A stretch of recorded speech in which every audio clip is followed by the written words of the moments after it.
A clutch like that happen in the grand finals. It is not easy, ladies and gentlemen.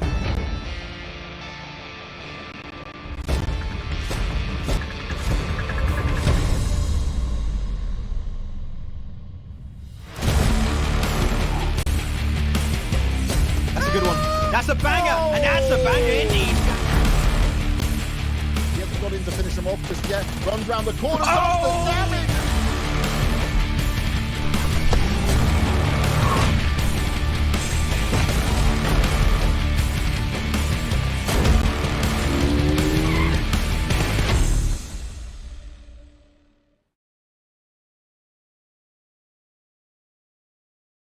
Hello and welcome back. It is time for our second day of the PUBG Mobile Pro League Africa Spring Split 2022. My name is EK.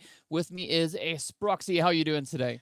Pretty good, pretty good. We obviously had that first super weekend and it was an absolute explosive day, excuse the pun. So I'm very excited to see what we're going to be really experiencing today. I feel like I can't put my finger on really the pulse of what these players have been preparing.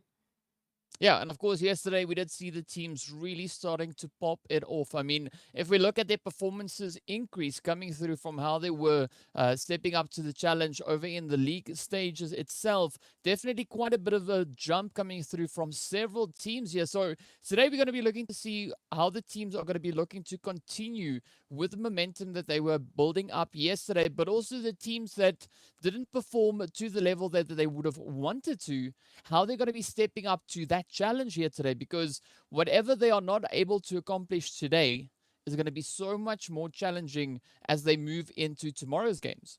Absolutely, and it's just going to keep piling on as we go through, you know, the rest of the super weekend days, as you mentioned, and we know there's no necessarily a guarantee that we're going to be seeing them next weekend, and we don't know when they're going to be coming back. So they want to use the opportunity that they've got, the games that they have already secured, to make sure that they put as strong of a foundation of points as they possibly can, because we know competition gets tough. Oh, yes, indeed. It gets pretty tough. I mean, if yesterday was anything to talk about, just look at this. We're, of course, going to be starting off with our point system. The teams are going to have to try and utilize this as best as they possibly can to ensure those positions a little bit further up on the leaderboard. Of course, starting it off with that chicken dinner, awarding them 15 points, aside from the extra added cash bonus with that, but also then that ever essential 1 point per elimination. And of course, the points trickle down all the way down to where that 8th to 12th place awards them 1. And of course, 13th to place, they don't get any placement points. So they're going to have to put a lot of effort and a lot of focus in on ensuring that they can consistently bring those points onto the score. Absolutely. We've seen, unfortunately, for some of the teams, you know, they've been picking up those bubbles. Not that they want to, but there's always going to be at least 3 teams, as we said, that are unfortunately going to go back to the lobby with no placement points. And the groups have been really impressive so far. As we said a little bit, you know, we're still waiting for some of these teams to show us what they've been hiding, you know, really pick up the pace and show us exactly what we know they are capable of. But we've got a fantastic lineup of teams, and I still, every single time I see them on the leaderboard, I'm just like, wow, yes, I want to see more. Yeah, well, looking at the groups, of course, we can see all the teams here, but there's 2 groups on here that really are starting to stand out for me. That is Group B and Group C.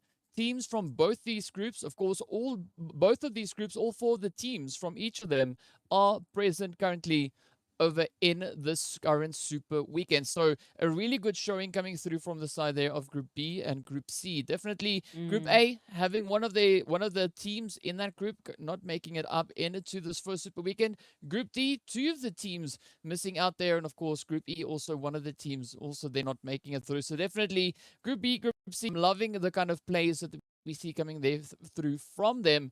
But of course, they are also fighting it out for their share of this prize pool. As we can see, League Stage awarding them $1,500 for being one of those top 20 teams. So every team walks away with something in the bank. Of course, the MVP at the end of the tournament is going to be walking away with an additional $1,000 on top of that. And this is where we get to the important part. We've alluded to it a little bit here, but the winner chicken dinners during Super Weekend is worth $500 each. So every chicken is going to be absolutely essential for these teams, not only points-wise, but also with regards to what they walk away in their stash at the end of the tournament. Well, at least at the end of the Super Weekend portion of that. So definitely looking forward to seeing what the teams are going to be looking to bring in today. As we said, you know, there's a few teams that have really dialed it in, really stepped it up. But then, of course, there's other teams that we've seen performing exceptionally well in the past. For instance, looking at the PMCOs.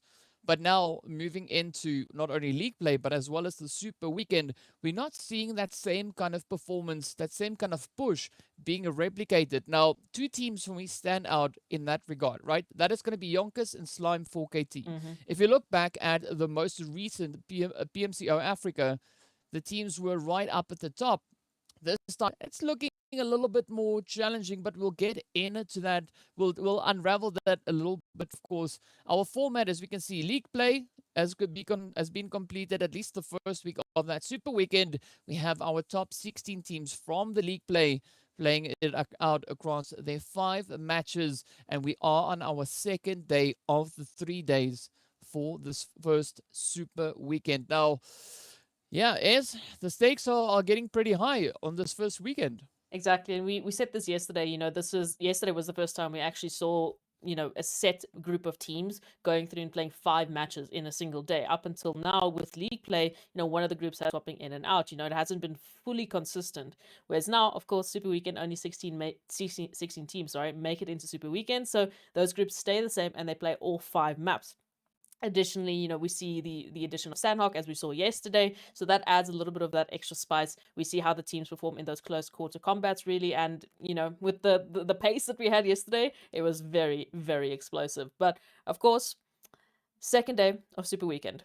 So first day done and dusted. You know, they have already confirmed that, okay, at least we came through with a performance on those first 5 matches.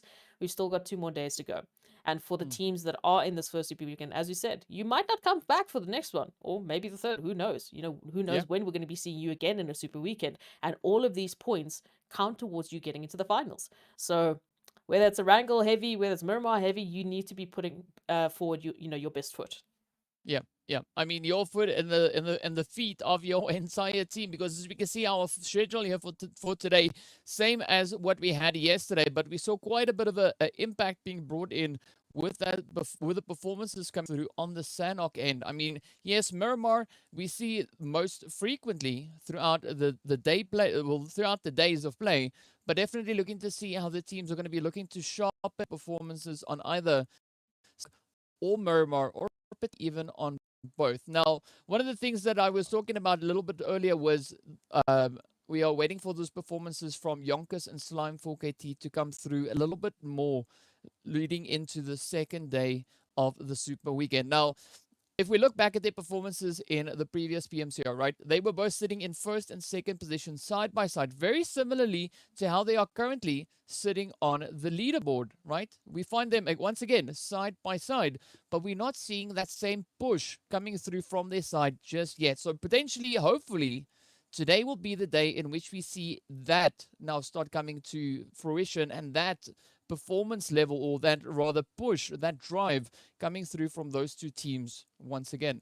Yeah, it's the tipping point really in the Super Weekend. It's the second day. You know, you've done the first day. You've sort of wet your feet, you know, in the pool of absolute competition and chaos. Now you've got a good understanding. I mean, I'm pretty sure the teams have gone back, done the VOD reviews that they needed to, maybe gone back, had those team discussions, been like, okay, how can we approach this coming through today? This is what we were dealing with. Maybe this is what we, you know, were facing. How do we combat that coming through into today and tomorrow? Because as we said, that competition is just going to keep getting better and better and better. That threshold is going to keep going higher and higher and higher, and the teams really do need to adapt. And it's a constant, adaptation for them going through into the rest of the competition, not just the Super Weekend. We said it, coming back into the next week of league play. There's a couple of VODs that are going to be available now. The teams that are not playing this Super Weekend, what are they going to do? They're going to sit and watch and understand what they might need to change coming through into league play, coming through into the Super Weekend.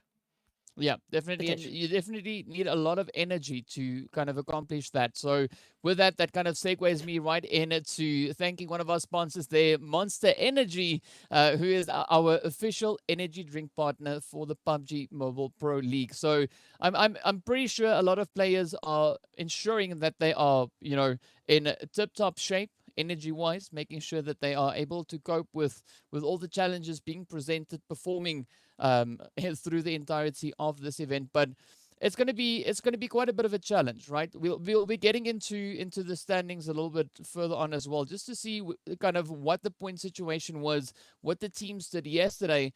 But what makes today so essential and so crucial is how the teams are going to be looking to bounce back if they are positioned on a spot over on that leaderboard where they don't necessarily want to be. So without any further ado, let's have a quick look and see what the overall rankings are coming into today's games. Look, those overall rankings were a little bit of a surprise. There were a few teams that all of a sudden just really put their best foot forward. And one of those teams, of course, was Team Myth, the only team to pick up 2 winner-winner chicken dinners of the day. So, of course, they've already netted themselves an extra $1,000 with all of those winner-winner chicken dinners. And the consistency that we saw coming through from them was also pretty amazing to see in those first couple of games. Those started teetering off as the rest of the games and the rest of the teams were like, look, we are hungry for a little bit of that chicken action. But Masters Esports, one of the only teams we're seeing in that that first page that doesn't really have a winner-winner chicken dinner, but is also, as we said, rubbing shoulders with the rest of the team, smack bam in the middle. Yeah, definitely Masters bringing in quite a very satisfying performance in yesterday's games. But as we look onto the second page, this is where we can see things not looking too fantastic, right? It's changeable. There's still a lot that can be brought to the battlefield here today. I mean, Darkness still in a good spot. Team Unique, good position. But then as we move a little bit further down, we get to next level, we get to YONKOUS, we get to Slime 4KT, as well as the players there from 1 Million Esports, right? They are sitting in a position that is a little bit worrying, at least for me. Because as we said before, we know with certainty that they are participating in the Super Weekend, right? None of these teams have any guarantee that we'll be seeing them stepping up in Tekken Super Weekend. So in the first Super Weekend, they need to bring everything they can to that battlefield, push it into the leaderboards, because that way they can ensure that they have put in enough effort, should they not make it back into the next Super Weekend, that they've at least got a little bit of a foundation or something to work off of, should we see them return either to the second or that third Super Weekend itself. Yeah, they're adding themselves a little bit of a buffer, a safety net, if you can call it that, because as you know, they might not come back in the second week. They might not come back in the third week. Nothing is guaranteed. It's all going to come down to your performance. But as we know, not only are you improving as you're moving through PMPL Africa, but as is the rest of the competition. Everyone is adapting. Everyone is going through that continuous cycle of improvement, because that's what they have to do. They're being forced to do that. If they don't, step it up, they're going to be left behind, unfortunately. But all of these teams, absolutely fantastic coming through into this. There's a reason they are here. They are the teams that can do this. They are the teams that have the experience or have the skills and are looking to just take it higher and higher and higher. So I'm definitely looking to see how strong of a foundation, of a buffer, whatever, beautiful term that you want to use, these teams are going to be able to lay out today and tomorrow. Yeah, I'm curious to see that level of refinement coming through, right? Because see now in all the events leading up to here that the teams possess the capabilities, they possess the skills necessary to be competing here, but now just need to bring those skills to the foreground. They need to step it up and show us what they've got. And I mean, if we look at the kind of the top that was put into the advances of Cryptics just yesterday, the team's really putting in some fantastic efforts, because we know in the league plays, Cryptics brought in those 4 chicken dinners. So far, they are down to only 1, with Team Myth just, absolutely beautiful stuff coming in with those 2 chickens just yesterday. But then we got to look at a team like Masters Esports, right? Over in the league plays itself, they finished on 41 points. Currently, after the first day of Super Weekend, they're sitting on a collective of 60 points. So they've already more than, well, like 25%, 30% increase in performance from what we saw. So this is looking absolutely fantastic. And I'd love to see a chicken dinner coming their way today. All right. I think at least that is something that could be on the books, spread out through either of our 5 matches that they are going to be making their way on through. But definitely the rest of the teams, I mean, this is going to be it, right? This is almost that do or die time. We're not 100% there yet, but we're inching closer and closer and closer. The pressure is starting to build, and whatever the teams were not able to accommodate, today is going to be a day to push for that so that they can move into tomorrow with that buffer zone as you were talking about, right? Then there's going to be far less work for them to then try and do tomorrow, because still bringing in an absolutely fantastic performance if you're situated a little bit further on, that's not going to be impossible. It's just going to be super challenging. It is, as you said, that continuous cycle. Everyone is improving. Everyone is taking that drive as far as they possibly can, because that's what you need to do. And, you know, for the teams that are already starting off the first day with an absolute, you know, fantastic momentum, I was going to say they're driving, you know, that riding that momentum train that they're taking through into today, into tomorrow, into the league week as they come back, you know, and that all has this sort of ripple effect coming through. You know, if you're doing fantastically, if you're one of the teams to watch, yes, you have a little bit of a target on your back with the rest of the teams, but you also have that extra sort of positivity going through into those difficult situations, which we know teams often find themselves. You know, maybe you're dropping and, I don't know, 2 squads decided that, look, this is going to be a nice drop site for them. You get taken out early on, and unfortunately now you miss out on a game where you can pick up points. You have to come back. You can't let that affect you. You know, you have to sort of forget about that. And that comes down to that mental game that we talk about so often. And teams really need to constantly be fighting that. And having that extra bit of momentum makes it so much easier. Well, yeah, with momentum, you are looking to upgrade things as you progress forward. And that brings me into another beautiful segue. I know they're always a little bit strange, but whichever way, you know, we got to make it work. So with upgrade performance and upgraded fun, celebrate your winning spirit with a brand new Oppo Reno 6 series, the designated smartphones for PUBG Mobile, Middle East, and Africa esports in 2022. With upgrades, we see the teams now starting to make their way over onto our very first match of the day. A very satisfying flight path coming in. It is not too comfortable, but it's also not all too... I mean, it is a little bit more over on towards that eastern side of the zone, right? But the teams will still be able to reach a little bit further across. You know, make their way over to Gatka, to South George, North George, heck, even all the way over towards Ferry Pier. Those are definitely not outside the realm of possibility. So we could maybe see the players there, you know, just making their way, getting into those vehicle spawn locations, grabbing them, and then rotating away. And I do think that could particularly be something that we can be seeing for the players there from the Super Young Stars, as we know they like to move a little bit further over on towards that Primorsk side. Yeah.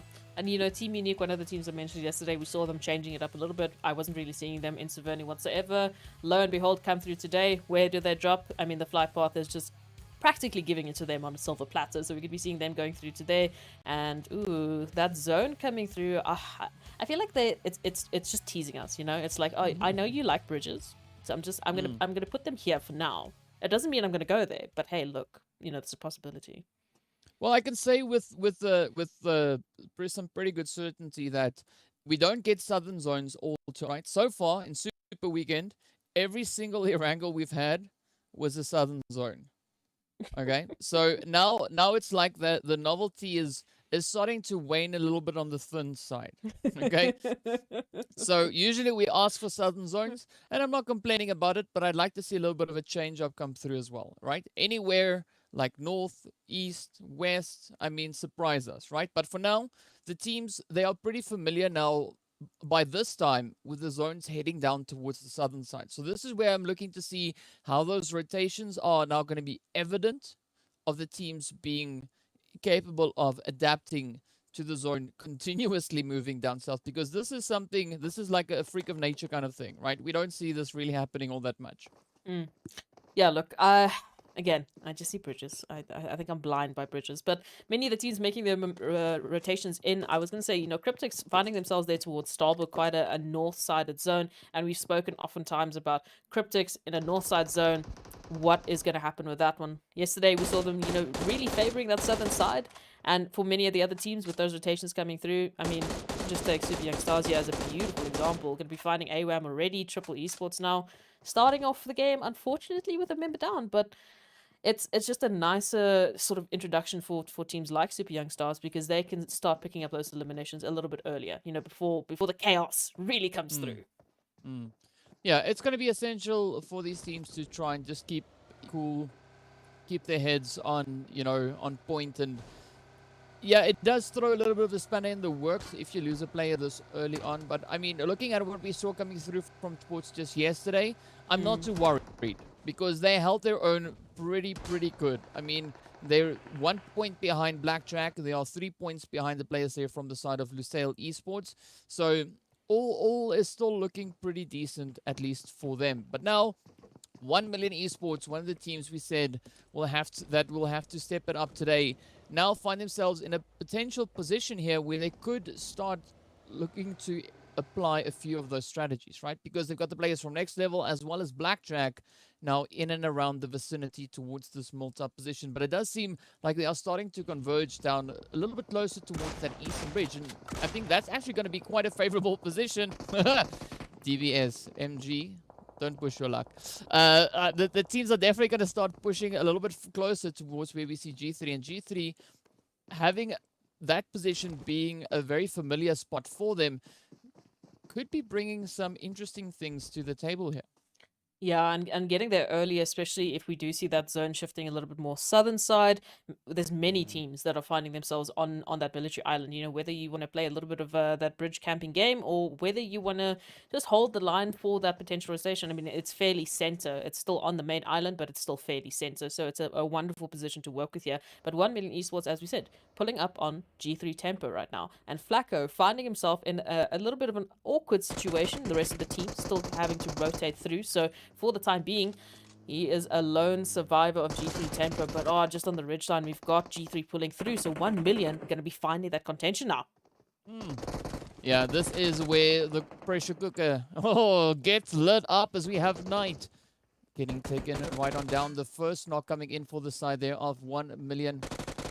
But this is now where this particular position is where G3 usually flourishes, right? Because this is where they drop. They know this position nearly off by heart. They can recite all the different angles that you could potentially maybe try and move in from. So I'm curious to see what 1 Million is going to do with their angles here, because we've got Dexter right up alongside the players there from G3 with Eflex and Black Lost now just trying to hold on from this eastern side on the coast. So it's still a good region to be in, at least for the two players that we have on that side. But they're going to have to hope that everything works out absolutely favorable for them if they are looking to go up against G3. Because with that, another knock now comes through as Dexter also gets taken down. Oh, and 1 Million down to the duo here, just on the ridgeline. Eflex and Black Lost now making a little bit of rotation. Nacho actually pulling up alongside them. Might be looking to cut them off here. They don't want them to rotate out of here. They've invested enough into this. They want to get that confirmation. So Nacho now being a little bit of a decoy, I guess, as the information's flowing through. Going to be getting knocked as well, though. Nice little, pixel precision coming through here from Eflex. But the rest of the team of G3 Tempest still up and alive. Still a possibility for them to engage here and get the confirmation. And again, it just adds to that little bit of space, that buffer we were talking about, because then it's one team closer to placement points, central. We don't want to be one of those 13th, 16th teams dropping with bubbles on your scoreboard. Yeah, and those bubbles usually have a tendency to pop. So, I mean, a good call being made here by 1 Million as they do see it's not going to be worth it to try and stay in that hot seat, rather deciding to try and push across that bridge. But now Blackjack, they've heard the shots going off and they've now been drawn a little bit closer, already dropping down on towards this Malta side. But are we going to see them actually now go toe-to-toe with G3? I mean, G3 already having a few hits come their way, not losing any of their players, but Flacco just holding that position back towards the compounds from whence they came. But now, I mean, Blackjack, they are eager to apply the pressure onto the side of G3. And definitely looking at the spread that we've got coming in from Blackjack, particularly looking at where MG is situated currently, we could see some of those heads actually connecting, maybe following through with a few of those. Oh, yeah, no, we've seen some fantastic, just pixel perfect precision coming through from these teams in the last couple of days, especially when we talk about nets. But we'll see if that's going to happen today as well. So I wouldn't be surprised if we do see some of those connections coming through. And again, a good opportunity here for Blackjack. Many of the other teams as well now making their rotations as that zone is coming through and applying that pressure. We've got Unique, Slime for KT, Cryptics still needing to get into zone, and they might be pulling up on the likes of, Darkness and Team Umbra just behind them. Triple Esports now also finding Team Myth. Ooh. Well, that's going to be quite an interesting one for them. But of course, for the time being, Myth is looking to wrap it up here with Master, right? Triple Esports having a little bit of a tough start to this first initial match of today. But up comes Farok now. Triple just trying to keep quiet, trying to see which way around Farok and the rest of the team here from Myth could potentially be looking to move in. Also, we do have that blue zone starting to make its way on through. We do see several teams still looking to migrate back up into the zone, and the zone staying over on towards that eastern side, now centering up even more over towards that southern island. So definitely going to be, I do believe we're going to be seeing a bridge play being on the table for this match at least, and I think that's going to be super exciting. But now the teams will have to try and hunker down. Already the players here from Myth quickly trying to just bring in some plays with their vehicle, as we do see them all the way down to that southern edge of the Sosnovka Island. Not a bad spot to be in, but depending on where this next zone shift is going to be taking them, I hope they've got some pretty good options lined up for those potential rotations. Meanwhile, on the northern side of the island itself, we do see the Super Young Stars now trying to pick up that fight with 1 million. Oh, yeah, 1 million has just been getting their tails chased, really. And of course, Super Young Stars finding a little bit of an opportunity here as well to maybe capitalize off of some of the damage that has been dealt to them already, just running with the duo. Of course, that is Black Lost and Eflex, who have been doing well to try and survive the onslaught from all of these teams. And I do want to say, I am loving the fact that we're seeing, this experience coming through from the teams. Majority of them already finding themselves on that southern island, getting themselves set up, because we understand, that bridge play coming through, it's awkward. Even with the additions of, the new changes to the bridge, you can find yourself in a very unfavorable position. So, that foresight to just, let's get ourselves a great position, maybe even from Darkness, maybe they're looking for a little bit of a boat to take in a little bit of a longer side approach. I just love that the teams are focusing on these rotations so well. Yeah, and of course now the Masters looking to just utilize the high ground they have here up towards the inventory. And I mean, it could be a pretty good position. It is relatively smack dab center zone, at least for the time being. And I mean, it's going to be a little bit of a challenge to try hold on to that spot, depending, of course, on where the next phase is going to be taking them. But we do see the pressure starting to mount as the teams continue now to push further and further on towards the coastlines as well as the southern island. We actually have the players from Lusail coming in with a bit of rotation, but the Super Young Stars now rushing right on towards 1 million as Black Lost now gets taken right on down. It is, of course, up to the final survivor, which is going to be Eflex. And I do think, looking at the way that the Super Young Stars are pushing forward, yes, indeed, I can't even finish my sentence as they do exactly as I was about to say, moving in and putting a very quick and abrupt end to the players here from 1 million. But of course, with that, we are now down to 15 remaining teams. And we still have a good chunk of teams positioned up on towards the main island itself, but a big majority of teams already rotating over and onto the southern island. Yeah, Cryptics also having to make a huge rotation all the way from that northern side. As you said, a boatation coming through for them, so they should be finding themselves there on towards that military island. And Team Unique as well, still in the zone alongside Lusail, but they should be relatively okay. I think we should be seeing them coming through just slightly scathed. Not too bad though. But the zone pool, I think, is really going to make a big difference for many of the teams, because obviously we see this huge investment into the southern zone, obviously because it seems to be pulling that way. And a little bit of space still left on that main island. Yep, but of course the bridge, the bridge is in play, and that's what we've been waiting for. But now, this is the opportunity here for the players from Slime 4KT to step it up, to bring in a really strong performance in their first match of the day. They've got no one behind them to be too worried about. The only team directly in front of them is the team of Umbra, who we see now starting to prioritize their rotations, looking to reposition back up into the safety of the zone. Not that it's going to be a smooth sailing approach for them, because we've got the players there from Orens, as well as G3 Temper just lying in wait a little bit further away. So again, Umbra needs to be careful, but we're waiting to see what Slime's going to do. Are they going to step up to the challenge? Because we know they are in need of those points. But YONKOUS, on the other hand, one of the other teams we were talking about, they find themselves just creeping ever closer now to the side of the super young stars who we have over on that coastline. Yeah, and the Super Young Stars, I mean, just on the other side, Zero Tolerance might be staring down the barrel, because they are hungry, Super Young Stars are hungry on that ridgeline as much as they can, really to try and work as much of the cover and maybe get a little bit of that information with the rotations coming through. So we'll see how that one is going to go through. Darkness now also finding Slime 4KT. Oh, and that was a little bit of the danger I wanted to allude to, because as Slime 4KT is making their rotations, Darkness just cut right through their rotational path. Yeah, and that is, of course, just how challenging this map is going to be. Of course, Umbra making a good push in, but now having the players here from Blackjack still maintaining their position up on towards these compounds. It is going to be quite a bit of a fight now erupting between both these teams. G3 also just hanging around, as we can see a little bit further on towards that southern side, but up comes the push here as Shadowwind just lasers through on towards Zayn, Lelouch, and the rest of the team there now from Blackjack having to try and find those angles to apply the pressure onto Umbra. But I gotta say here, Umbra looking pretty good aside from Morteza. Now getting picked up comes Reverb, looking to put a bit of a dent into the advances here of Umbra. Your light on their feet indeed, coming through, even looking for PRZ, not stopping whatsoever in the building right now with 2 to 3 Team Umbra players. And of course, Wasted trying to prep that nade, but where does it go through? Has to connect. It's going to go right alongside Reverb, and a beautiful connection coming through. Now at least giving them a little bit of that space, you know, just trimming that thorn in their side that they've been dealing with. So now at least there's an opportunity here for Team Umbra to reset and regain their composure as they try and face off against Blackjack. But you see Darkness just on that horizon, DK.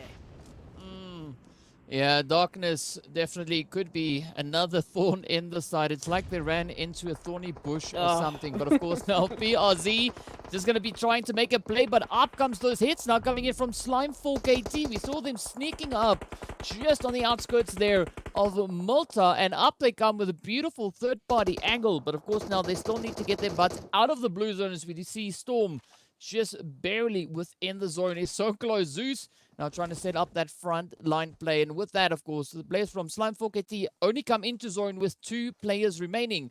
Blackjack, G3, Umbra, well, still in pretty close proximity to each other. But G3, as we can see now, starting to make their way on towards that bridge. Umbra and Blackjack, as well as Slime 4KT now having to try and fight it out. But they have to try and conclude this fight as soon as they possibly can, because, well, the timer has started. That blue zone is getting ready to move up once again. So the faster they can move through this, the better it would be for them. But of course, it doesn't seem like 4KT, Umbra, or Blackjack are really looking to get out of this position just yet. Beautiful nades coming through there as Shadowwind pops it off once again. Yeah, he was cooking that nade to absolute perfection there. Has to be careful for his teammate, but as I said that, unfortunately we'll be getting the confirmation he didn't want. But Slime 4KT still having Storm in this connection here, and Zeus now making their way down the stairs might be able to get the res coming through. And with the added chaos that Darkness might bring into this one, alongside Blackjack Esports, who have just pulled up right alongside them, Lelouch now going down. Team Umbra might just disengage here. The chaos is there. There's an opportunity.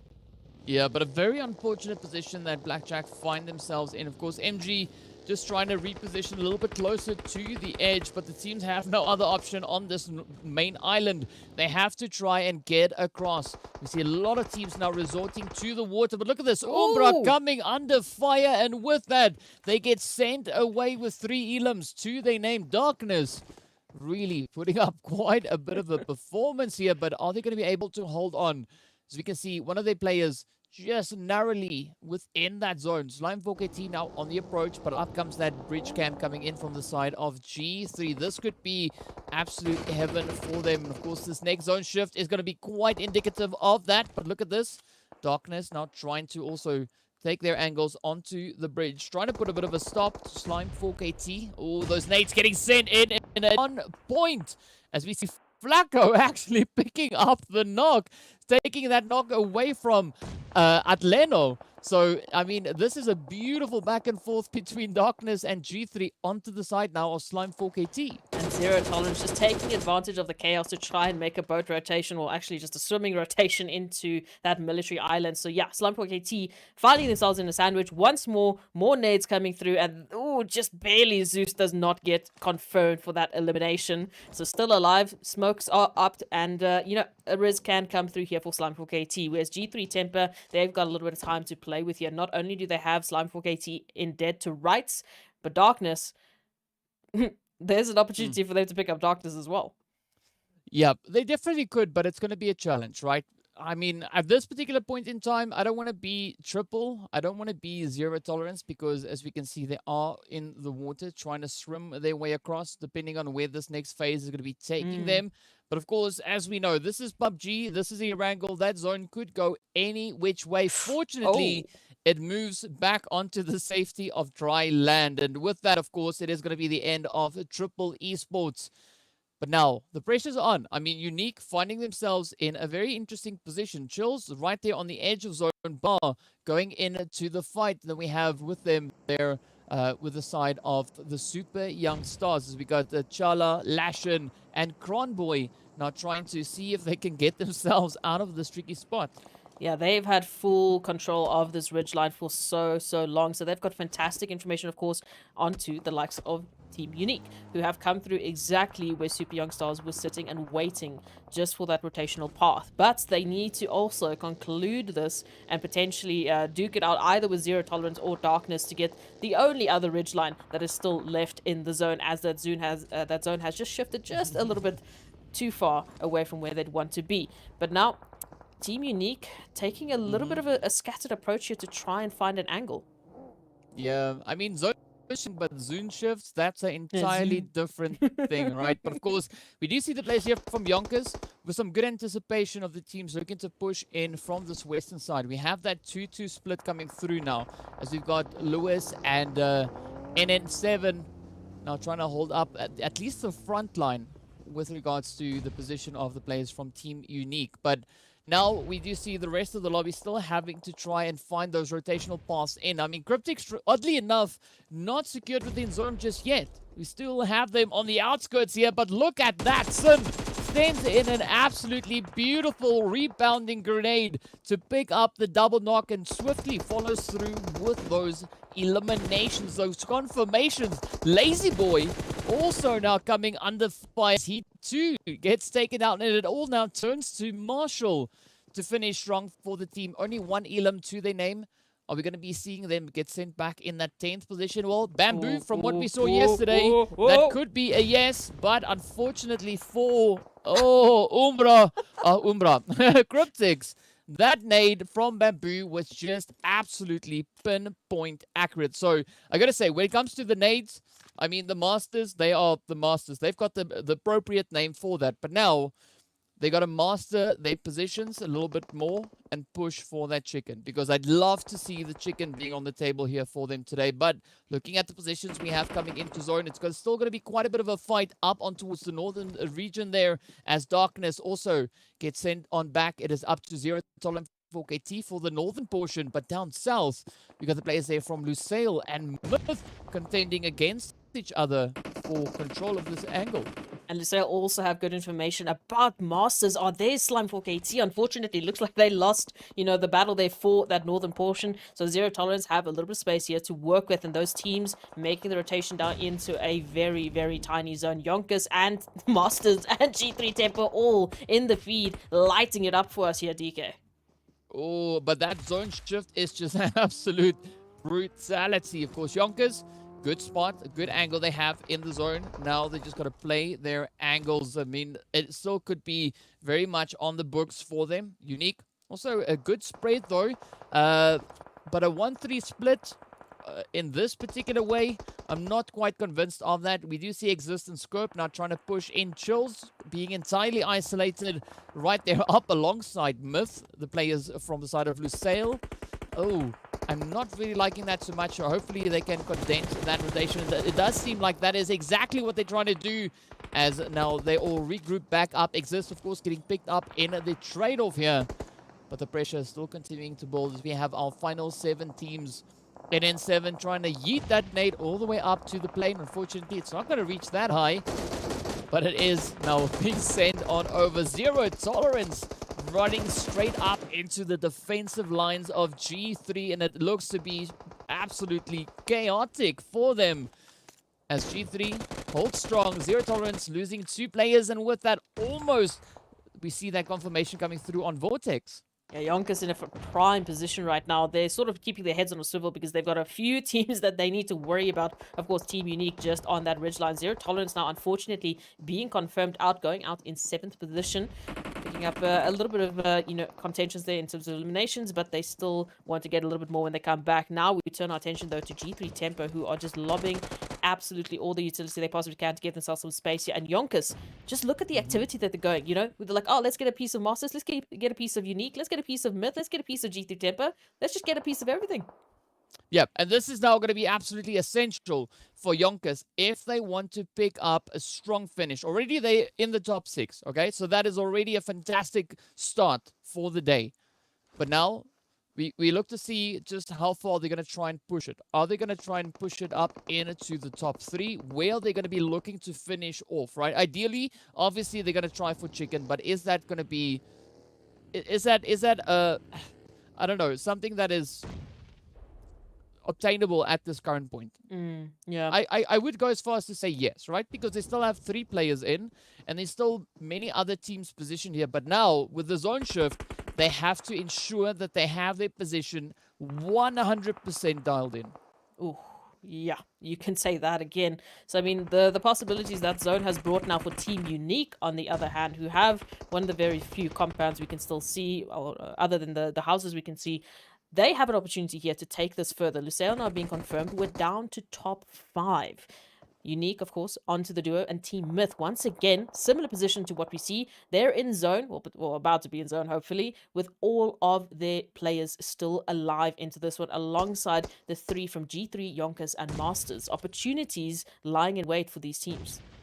Yeah, a lot of opportunities coming through. As we can see, Myth, the only team with a full squad. The Masters, G3, as well as YONKOUS, pitching up with 3 players into the 7th phase. But now look at that. YONKOUS trying to pick up the confirmation, but Angelo coming through with a quick saving grace there for the side.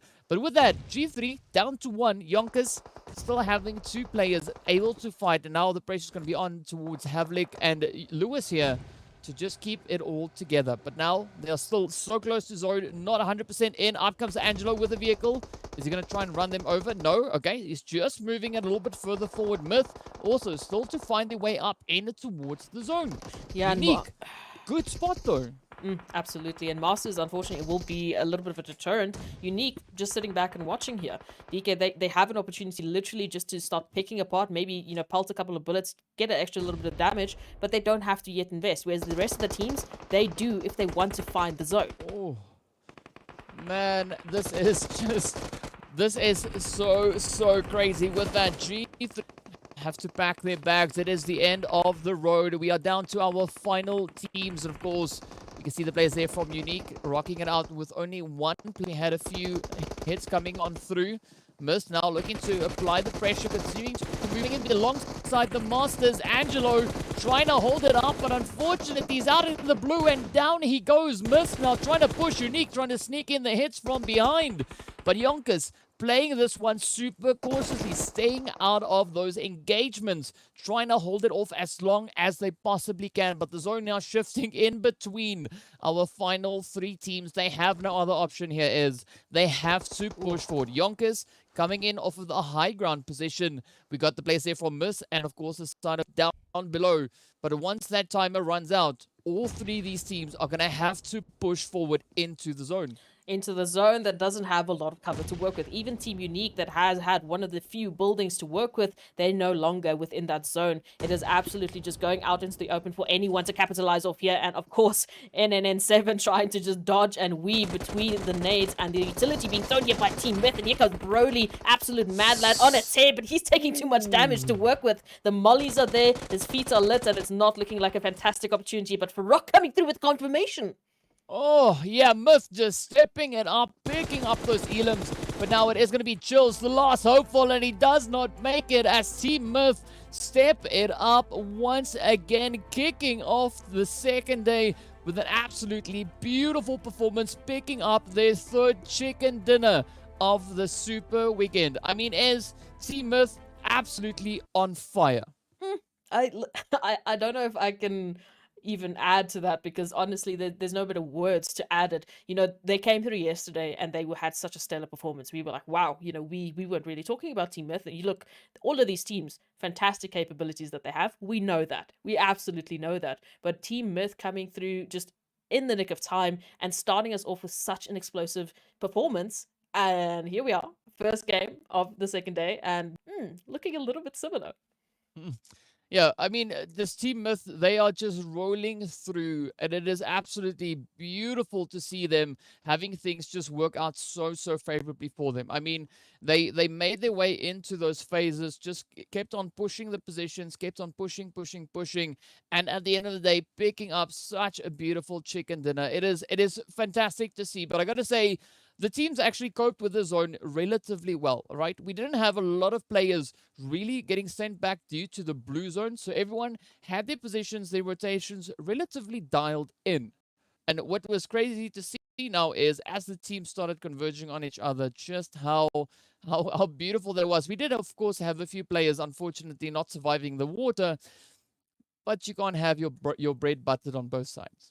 Yeah, look, I mean, we talked about shooting fish in a barrel. You know, if you find yourself in the ocean in the crosshairs of another team, what are you gonna do? You know, you can only go underwater for so long, and at some point you have to come up for that breath, and that's going to be the last breath you're gonna take on that map. Unfortunately, it happens, and that zone rotation was a fun one. Again, like, this is something we wanted to see. I loved, you know, the proactiveness of G3 Temper finding that bridge and being the first team to find that bridge in the nick of chaos. You know, they really utilized the absolute just absurdity that we were talking about with, you know, Blackjack Esports, the Team Umbra, Slimefork AT, as they were trying to, you know, get their things in order. G3 Temper were like, hey, we've got an opportunity here, let's take it. So again, beautiful decision making coming through from many of these teams, and I really can't fault Team Myth or Team Unique, who had such a northern rotation to take. You know, they were all the way at Severny.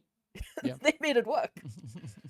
Yeah, a lot of coverage coming through there from them. But of course, you know, the next thing up that we got to look at is how the points situation kind of worked out for these teams, because we know at the end of the day, they are going to be chasing those points. And already we did see the players there from YONKOUS stepping it up, right? We were waiting for them to do exactly that. And it does seem like they had a rather successful run, at least in this first match. Things were a little bit more tough for the side there of Slimefork AT. But of course, before we get into any of those, we are going to be hopping in to highlights from this last match. So enjoy them. We'll see you back in a minute.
I'm pretty sure Chills had quite a few chills deciding to run forward, knowing that there's a few people having their scopes and sights trained on his position. So definitely challenging play, but it takes another level of bravery to pull a move like that. So big ups, very well performed indeed. But of course, next up we are going to be hopping into our match results to see how many points the teams were able to rake in this past match. And of course, as we know, T-Myth, no surprise to those chickens coming in, picking up their third chicken dinner of the Super Weekend. Already 11 eliminations coming in, putting them on a very comfortable 26 points, with YONKOUS stepping it up as we've asked, coming in 19 points. But then, of course, Masters on such a beautiful roll. They came so close to getting into the top 3, but just missing out. So, there's at least still have 4 opportunities left to go. Oh, absolutely. And again, we were talking so much about Bamboo yesterday in terms of the nades. We have to give, props to Sin there for that that rebound nade that got 2 of the members. Oh, just Masters Esports needs to give us a couple of classes on how to really use some nades, because they've been so fantastic. And look, first game of the second day, there's still a few teams that I'm looking for that really are going to have an opportunity to start picking up the points. We said 4 more maps available to them today, and then another 5 tomorrow. That first Super Weekend, we're not even quite yet halfway. We still got a couple games to go before that is the case. So, I mean, for next level, for 1 million esports, Triple Esports, even Blackjack, who did manage to pick up a couple of kills, or Slime for KT and Cryptics, who I think it really came down to rotations for them, that they unfortunately found themselves in the situation that they did. There's still plenty of opportunities for them to readjust, come back, and see what's going to happen. Of course, they can't come back on Erangel just yet. We're going to jump to Miramar next, so a little bit of wait before they redo those sort of drop sites. But still, opportunities. It's not at all a case of it's impossible. No, that is not at all the case. It's just going to get tougher and tougher, as we said. It's that continuous cycle of teams getting better and just constantly performing and improving. Yeah, and it is going to be a constant chase for teams to try and improve their positions on the overall standings. But of course, we got to give a big shout out then to Nimo TV, the PUBG Mobile 2022 official streaming platform partner. So much love going out to them as well as the teams bring in quite a satisfying first match of the day. But we are getting closer to that time where we're getting ready for our second match. So I believe we are going to be jumping into a quick break. So be sure to stay tuned, and we'll see you guys right back afterwards.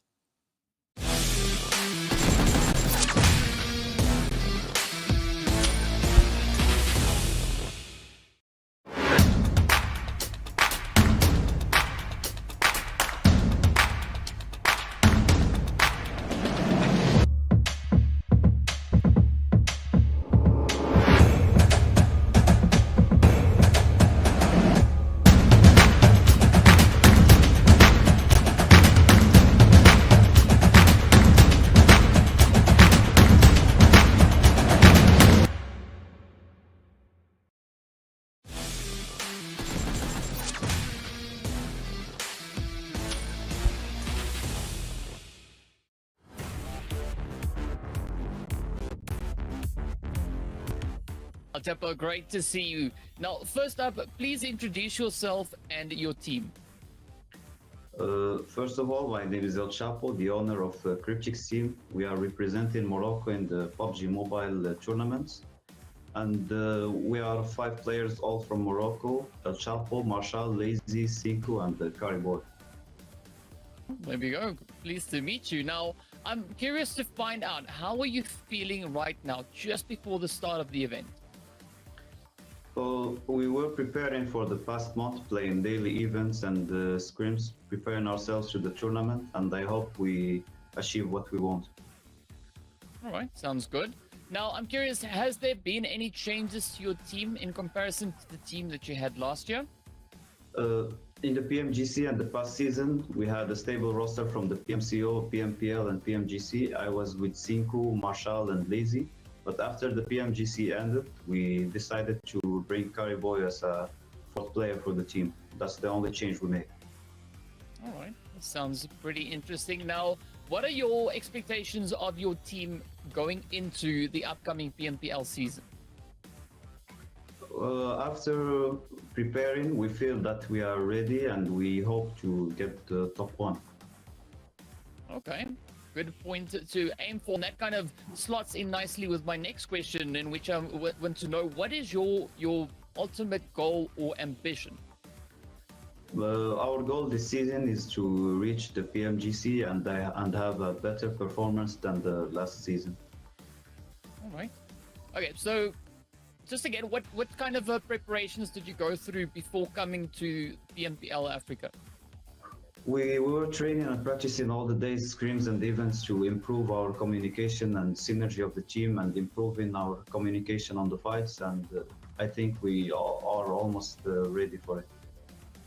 All right. Now, what would you say is your number one tip for beginners? He has to give the esports most of his time and play serious, train as much as he can so he can improve. I want to ask you, how did winning the PMPL Arabia Season 2 benefit you as a team? Winning the PMPL Arabia Season 2 gave us a lot of motivation and more experience, and we were motivated to play the PMPL MENA South Asia, where we got top 5 and qualified to PMGC. Yeah, so some pretty good pathways being opened there for you. Now, what would you say is currently your team's best map? Erangel is our best map. Okay, that's going to be an interesting one. Now, if we look back to the performance you guys had in the last PMPL Arabia, in which you participated, you finished with 3 top 3s in the 8 matches you played in the finals. Now, are you hoping for a kind of similar performance coming into the PMPL Africa? I believe the top 3 finishes were 2 of them were on Sanhok, since we were playing Battle Heal. Each map we were looting first aids and healing. But this time I don't think we will be healing, we will be playing for chicken dinners on Sanhok. And I hope we get more placement points on Africa.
Hello and welcome back to the PUBG Mobile Pro League Africa.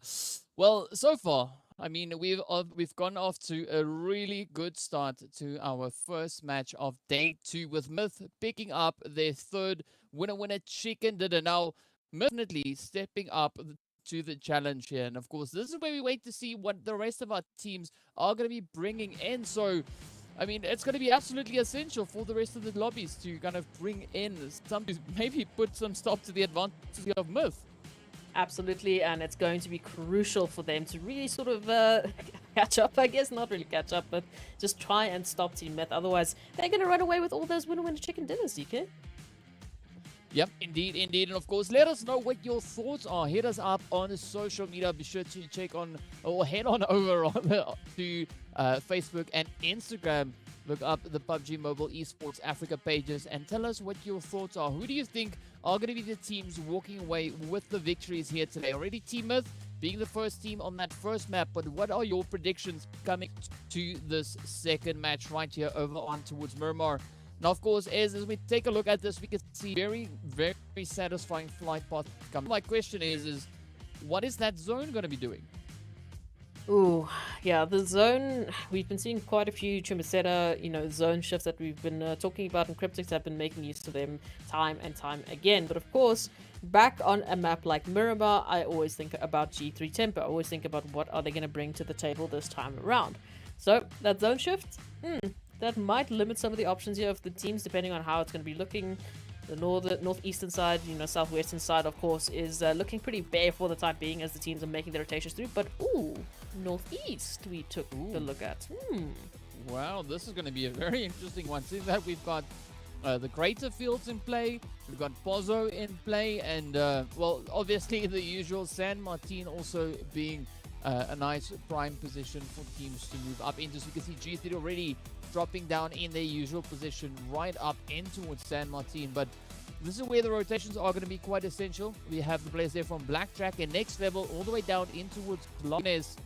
So this is where we wait to see what the team's going to do, right? Are we going to see those early rotations come through looking to acquire a good position within the zone? Or are they going to wait till the blue zone starts closing in and only then starting to rotate forward? Yeah, look, we were talking yesterday about almost the mass shifting into the zone that we kept seeing. As soon as that zone popped, teams were like, okay, let's drop the loot, let's get in. We want a good position, we want to hold the line. And for many of the teams, of course, they're already finding themselves in fantastic positions here that they can work with as their initial drop sites. It's only really a few of the teams, like I would say Cryptics, of course, who are finding themselves all the way there to Puerto Parieso, who might have to make a little bit of a longer rotation. Or also, as a secondary concern, is they're going to have to make a rotation into that southern sort of eastern side that they have to work with, and southern western side potentially. But either way, wherever they choose to go, there's so many teams just clustered towards that. They can't really go all the way on top of the mountain onto, just there by El Pozo. So we'll see how they're going to be taking a look at this one and see how the teams might change it up coming into the first Miramar of today. Yeah, I mean, definitely positioning, particularly on a map like Miramar, is going to be absolutely essential for these teams if they're looking to have some pretty good success. And I mean, looking at the positions, we have the teams dropping down into Zero Tolerance all the way up towards Ruins in that far northwestern region. So they have a pretty good starting point, right? There's no one in the vicinity. They can just go about their business, get themselves set up for those later phases before rotating a little bit further down. And we could see them maybe rotating down along that southern side, or along the west down to the south, potentially trying that approach closer towards El Pozo. But also, if we look up to the north, we have the players there from YONKOUS currently situated up in towards La Cobreria. So also a very comfortable starting point for them. However, that is a completely different monster by itself, right? We've got the Masters, we've got G3, we've got Unique, we have Triple Esports, Umbra, 1 million. All of these teams in proximity in at least Miramar terms for the time being to each other. Yeah, Miramar terms. Let's just remind ourselves, that we're looking at an 8x8 block map here. It's a big map. It's a big map to work with, but it is a little bit of a concern, as we said. In terms of the shoulder-to-shoulder rotations, we've seen many of times, especially on Erangel as an example. Super Young Stars is the first team that comes to mind, and 1 million actually. Now that I remind myself, who fell short unfortunately because they started off with such a disadvantage. Coming through with those rotations, a couple of knocks came through, and then there's not much you can do. You can't now all of a sudden throw out all of your rotations just to pick up one member or maybe two members, depending on how you're set up. So a few sacrifices had to be made, and hopefully this time around they won't be finding themselves making those same sacrifices, as I know pretty much many of these teams have been putting so much effort into making sure that they've got a full squad in those final zones, and those squads and those teams have from most of the time at least been the team to take that winner chicken dinner, because you're putting your best foot forward. You've got the most of your numbers to work with. Yeah. I mean, best foot forward is going to be the approach here, but definitely looking at a team here from Zero Tolerance. I mean, as we know, they've got a really comfortable position starting off on this match, all the way up in towards Ruins, which we don't really see many teams venturing into all too often. But also then the zone doesn't really allow for this region to be played all that much. But Zero Tolerance currently sitting on 30 points. So, there's still some room for some pushing to come through on their side. But if we look at the performance we had from YONKOUS coming through in the previous match, definitely a very satisfying play coming in there from them. I mean, we were hoping to see YONKOUS kind of break away. Well, the same also goes for the players there from Slime Fee. So hopefully we'll see a little bit of that now come through for the players from 4KT, as they have yet another opportunity to bring some new dynamic performances to the battlefield, as they have that whole entire eastern position to themselves. No one really to contend against them, at least for the time being. But they also still are yet to rotate up in towards the zone. And I mean, Al Azahar is a good starting point. So let's see where they choose to rotate onto once the zone pops up once again. Yeah, Hacienda del Proton, I mean, we still have Team Unique basically rotating into that, and G3 Temper just off to the side, but it did get a little bit emptier. The eastern side, just if you go straight east, it's not looking too bad. They might go a little bit more down towards Graveyard, but that's just them. Now, if they go to Al Hazar, they're going to be pulling themselves up right alongside a few other teams to work with, and actually talking about a few other teams, Masters Esports, the team that we've been praising for their nades, now finding themselves to, dodge and weave between the bullets that G3 are dishing out here. Yeah, and G3 is a team that's going to be a pretty tough, particularly on the map of Miramar itself. We've seen some great success, at least in the league plays coming through there from them. So, that kind of sets the standard and sets the bar kind of with what we could expect for them, as we've seen a lot of teams only just dialing up their efforts coming into the Super Weekend. But now, as we look on towards 1 million, they have that added pressure coming through from Lusail.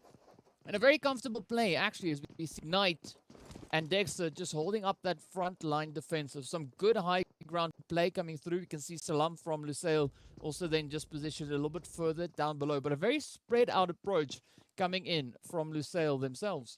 Yeah, and you mentioned it, 1 million finding themselves very comfortable, because also they could potentially keep Lusail out of the zone here. Although I think that's also why Lusail is forced to take that long rotation. But Blackjack Esports and Cryptics, whoa, this is not a contention I was waiting for. But now finding themselves to try and finish off their business here in the zone, DK. Yeah, fortunately, it is the first phase blue, so it's not going to be eating away at their health bars all too much just yet. So it is, of course, just going to make the engagements a little bit easier, as the opposing team would not have to put as much of the ammo through to do, the same amount of damage. But still a very spread out approach here.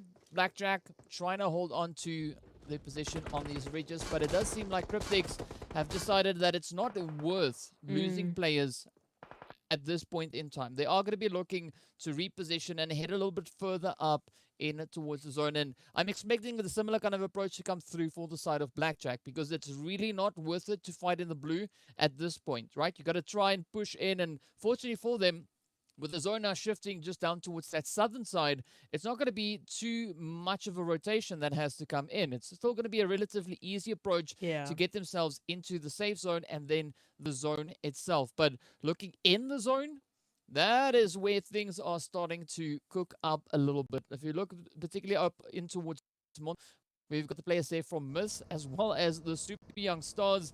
Things are definitely starting to cook on that point, and a lot of contention are starting to come through as we have the players there, Chala and Co. also just hanging about over on towards the northern position. So things are going to be pretty tough. Super young stars, we know that they possess the capability of bringing in some pretty boss level plays, but are we going to be seeing that this time around? Not 100% sure just yet. But also G3 and the players there from the Masters still in a very close proximity to each other.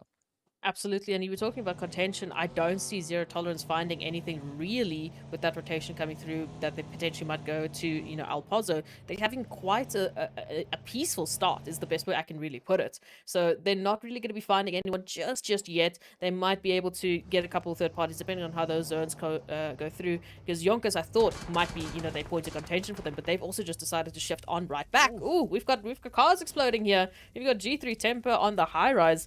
And once again, Masters Esports, oh no. Oh, I'm loving this. I'm loving this, Ez. I mean, Nacho, yeah, he's just reminding Angelo's, like, even though your vehicle can serve as hard cover, it is not good enough to stop my bullet. They just send them straight on through. But now, Ban also is Mini 14, so it's going to be an interesting play to see what they're going to be bringing. Fortunately for G, Bamboo is a little bit further away, so we can't see any of those devastating nades getting sent up at the hand of Bamboo. Because, I mean, I got to say, Bamboo and a nade, that's just like, I don't know, that is a very devastating combination. It's a prime combination. Even Sin coming through that we saw in that previous map. And, you know, when I see G3 Temper, Bamboo, we were talking about, you know, picks up perfect position, but Six got getting a little bit of a haircut there. When I talk about G3 Temper and Miramar, the first memory that comes to mind is, you know, Mini 14s, buggies, and high-rise locations and rotations, because they make them work so well. They sort of take that 360 approach. They find themselves in a position where they literally have eagle eye vision on anyone and everyone, and they do the exact same thing. They just start picking away. They just start being a menace. But many of these teams trying to do the same thing, of course. And hopefully, you know, for many of the teams that have those high contention spots, like G3 Temper, like Team Masters, like YONKOUS and Team Unique right now, we might be seeing a little bit of a better opposition here. Yeah, here we go. Come on, let's see what YONKOUS has in store for us. A beautiful knock coming on to Winky and Chills. Now also getting taken right on down. Look at this. Whoa, trying to get in the vehicle. But Havlik just spraying them down, looking to solo this whole play out. Picks up another one. What exists? The last one left now for the side of Unique. I mean, come on, YONKOUS just stepping into the next level. Look at this rush coming through, and with that, they swiftly deal with the players of Unique. I mean, I know I was asking for YONKOUS to step it up, but this is just next level stuff. What did they have for dinner? I don't know, but they gotta send me some. They need to send all of us some. My goodness. Okay, so I want Masters to teach me about nades. I want YONKOUS to just give me their diet, their daily regime, whatever's going on, especially Havlik. Okay, I'm going to calm down from that, but we do have to take a look at 1 million esports who are just on the high rise. They've heard this contention, right? They've heard Havlik just absolutely punneling. Maybe they've heard us screaming through the screens. I'm not too sure, DK, but either way, there's opportunities here for third parties. There's opportunities for teams now with these rotations, as we can see on the mini map, to, you know, get a little bit involved, get a little invested into some eliminations. Yeah, it is definitely an opportunity for teams to now to get those investments in, but of course they also still have to prioritize their position within the zone. As we see that timer counting down, blue zone about to start moving up once again. The zone, of course, having shifted all the way down towards the south, so we are once again seeing a kind of a mass migration coming through for a lot of these Cryptics. Actually now starting to take up a good positioning themselves over on towards that more southern side of the zone. They do have a few neighbors here, but next level not going to be posing too much of a threat. Current position for the players there of Cryptics, but with the addition of Blackjack coming in from the south, I mean, next level could maybe be finding themselves in a little bit of an uncomfortable position here. You're talking about uncomfortable. I'm just looking at that northern side, those northern rotations, and here we are. Slime 4KT, we got YONKOUS, we got Darkness, we got G3 Temper just up ahead alongside 1 million. Everyone here, and now all of a sudden, all the work that YONKOUS have been doing, look at what Slime 4KT says about that. Look what they say about Havlik. They say, look, we're just going to take you out now while we have an opportunity because we know what you can do. We saw that feed. We don't want to have any of that. But this is absolutely essential for Slime 4KT to do exactly what they are doing right now. Sneak in behind a team like YONKOUS, just come in, pick up those elimination points, and just continue with the momentum, pushing further and further forward. Not quite sure why YONKOUS came in with such a delayed rotation, trying to get up in towards the zone, but it does seem like Slime 4KT is going to try and reposition themselves just up ahead, and that could be an absolutely beautiful gatekeep play coming through from them. I mean, Storm... He's not even phased. Yes, the vehicle is smoking, but Blue Zone is moving in, and YONKOUS, I don't see any vehicles in the vicinity just yet, or unless, of course, NN7 was hiding that one away from us. But here we go, as they're getting ready to make their push to get back in zone, and it's going to be some pretty gruesome trials. I mean, they hopped into one of the fastest vehicles in existence ever. So we could see them flying up in towards the zone. But, you know, it's going to be... It's a good decision on a map like Miramar because the vehicle is relatively stable when it comes to at least driving around the terrain. But fortunately for them, with the zone now shifting to the north, it's not going to be such a hassle to rotate safely. But speaking about hassles, Lusail find themselves in a very tough spot as they are now being sent back into the lobby. No points to their name as they have been sent out in 15th position. But of course, the big bad Blue Zone starting to eat away at the players' health bars. Yeah, I saw Slime 4KT unfortunately finding themselves in that same situation. That zone still pulling through.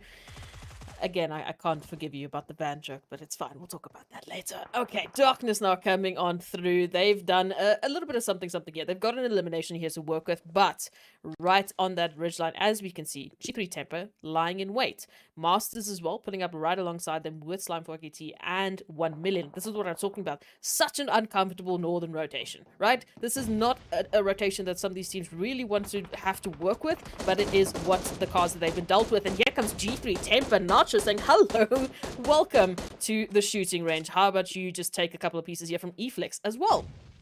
Oh, yeah, this could be the play now for 1 million, right? They got the players here from Slime 4KT looking to move up on towards them. They've got the controlling anchor points set up within the zone, but are they going to be able to leverage that in? But we know that the players from 1 million Esports have to bring in those points, and with that, Blacklast picks up the first knock on towards Aimer. There we go, pretty good start. One more player for them to try and work through, and the confirmation onto Aimer is going to be a very easy one, as we can see Blacklast now picking up that knock and the confirm. But Plaza, the last one left now. It's pretty tough to see Slime 4KT getting caught in a position like this. Ideally, we'd like to see them make last at least much longer in these games. But unfortunately, we don't have much say in that. It all comes down to where they choose to move into. And unfortunately, Slime, they have to now move back into the lobby. Yeah, but for 1 million here, picking up those 3 eliminations, still having their full squad, this is what we've been waiting for, right? We've been alluding to that yesterday, and I'll get back to that shortly. What I'm looking at is Triple Esports and Cryptics once again finding each other, and unfortunately for Triple Esports right now, it's not looking too healthy, but they're going to get those reses up just in the nick of time. But are Cryptics going to be ready for the onslaught that Thor is prepping here with those nades? But Lazy Boy still, what are you doing? Finding Master again? Says, no thank you, I do not care about your reses. I'm coming here for those eliminations, even if I have to do it alone. With Senke down, it's only Lazy Boy to contend here. He's up against a 1v3 situation, and he's making it look like a piece of cake.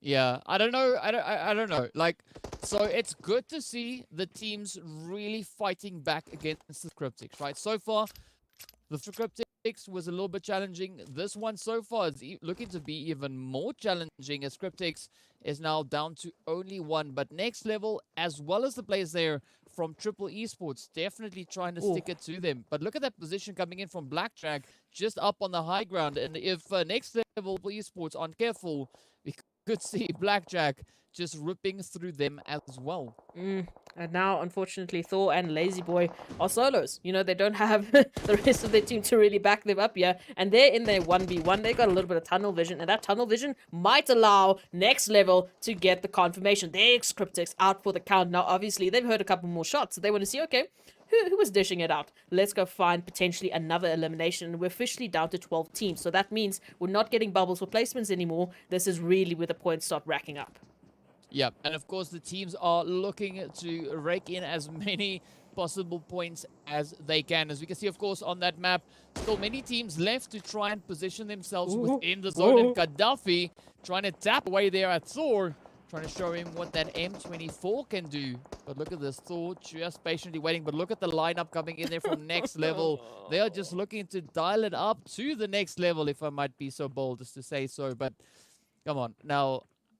Triple Esports down to 1.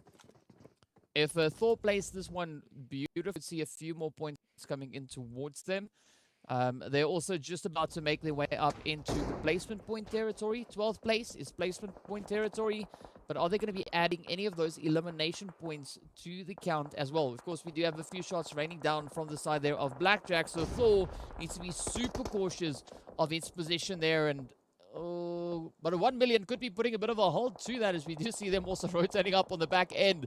Oh, but look at this. The knocks coming through. This could be a beautiful opportunity now for Thor to maybe apply a bit of pressure of his own. Gaddafi and Azar now just trying to advance their way forward, but Blackjack just raining down terror onto the players there from the side of Next Level. Yeah, the space they were allowing, unfortunately, now has to just wait because 1 million, as we said, has become that thorn in their side, right? They would have loved to take Next Level out here, but they need to focus on what is beside them. And that is, of course, 1 million, who are currently on a little bit of a tear. They've got 3 eliminations to the name into placement territory, as we've said, and as we know, they are looking for as many points as they possibly can. They really want to start climbing that rankings. As, you know, the first map, the first day, wasn't too great. Darkness as well going out, so we've got 11 teams all of a sudden dropping like flies.